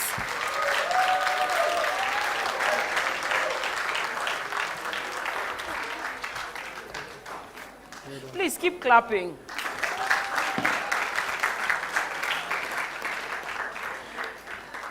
Thank you very much, sir, for agreeing to speak at our TEDx event.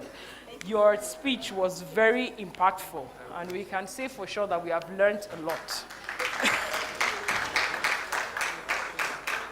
Yeah, so let me go that way.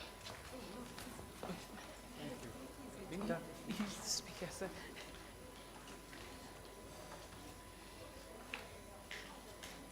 Thank you very much. Thank you. Thank you very much, sir. Thank you. You can have a seat. And I would like to use this opportunity to invite Dr. Fausat Aleshiloye to present. Please give a round of applause to her as she comes up. To Mr. Dario Odumade. Please keep clapping. She is our sponsor for this event, too. Please, let me get it. Please keep clapping.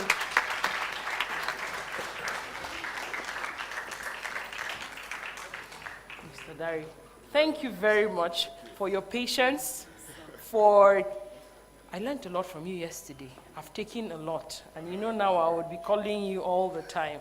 So thank you very much for coming.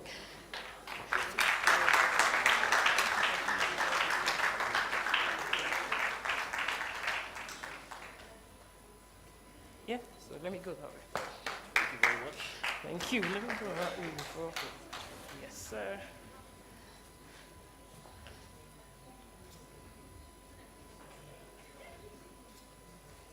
Thank you very much, sir. Thank you very much. Thank you very much as well. Definitely, thank you. Ma, please, we haven't finished. And we have Rukaya, please. Please, Miss Rukaya Erufai, please, a round of applause for her as she comes up. She's the only female speaker in person, so let's give her a very warm round of applause as she comes up.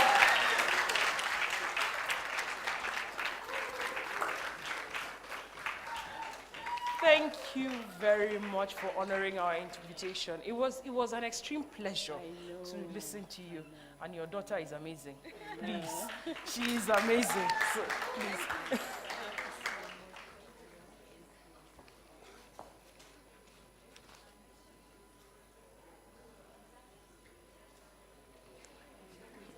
Thank you.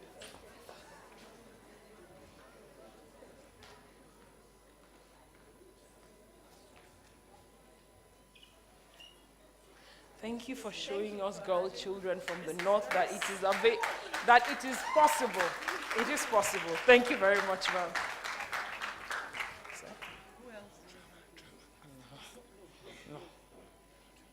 So now I would like to invite Dr. Fawcett. Sorry, please, you keep going back and forth, unfortunately, to give the closing remarks because I think we have done well. We have done well, right?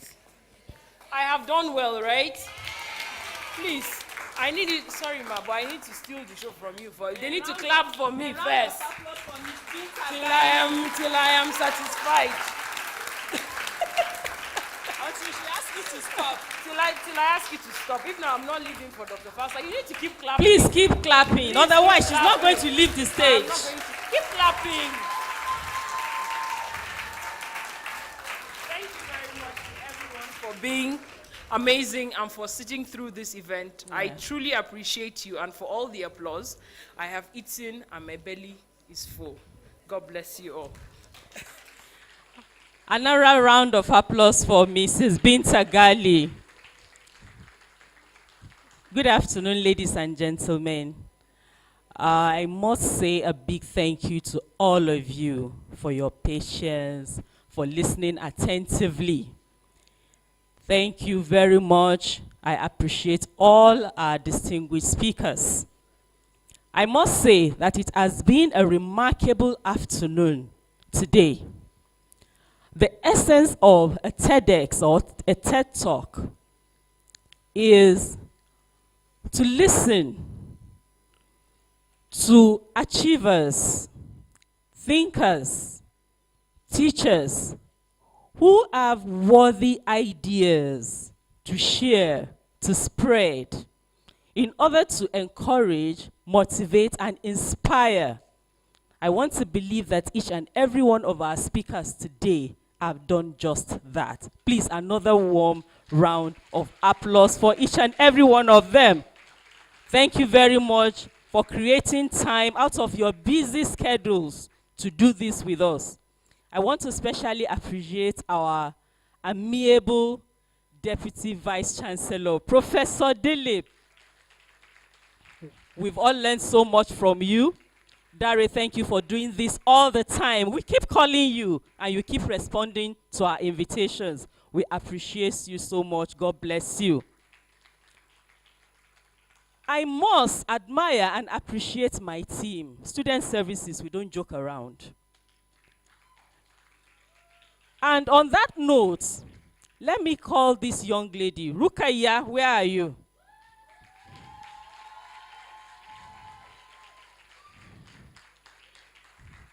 From the beginning of conceiving the idea of doing this, she's been there. Chibuzo Azodo, where are you?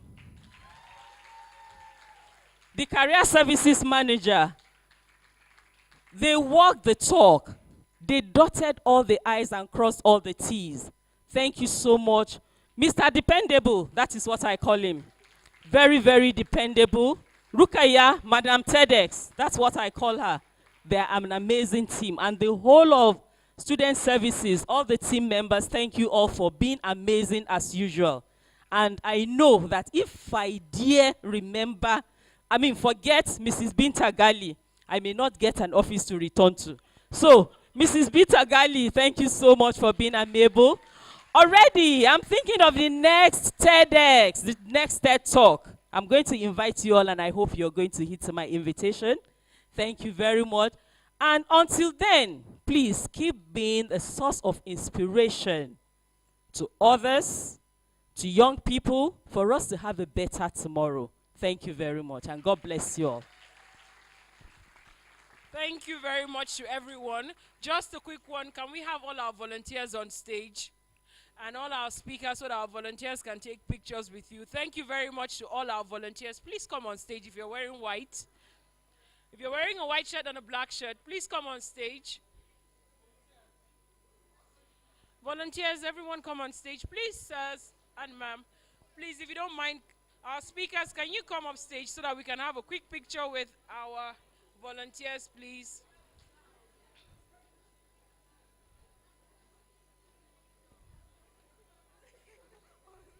Please, let's hurry up.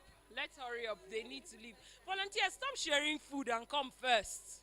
Please.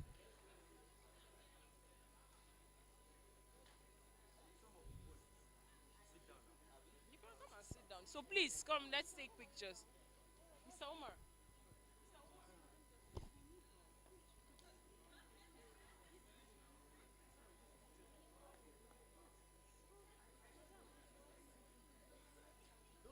Please, all the volunteers, come on stage.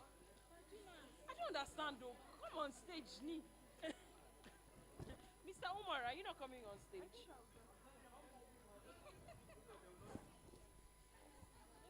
So please, our speakers, please. Please, you can come here. Let's miss Rukaya.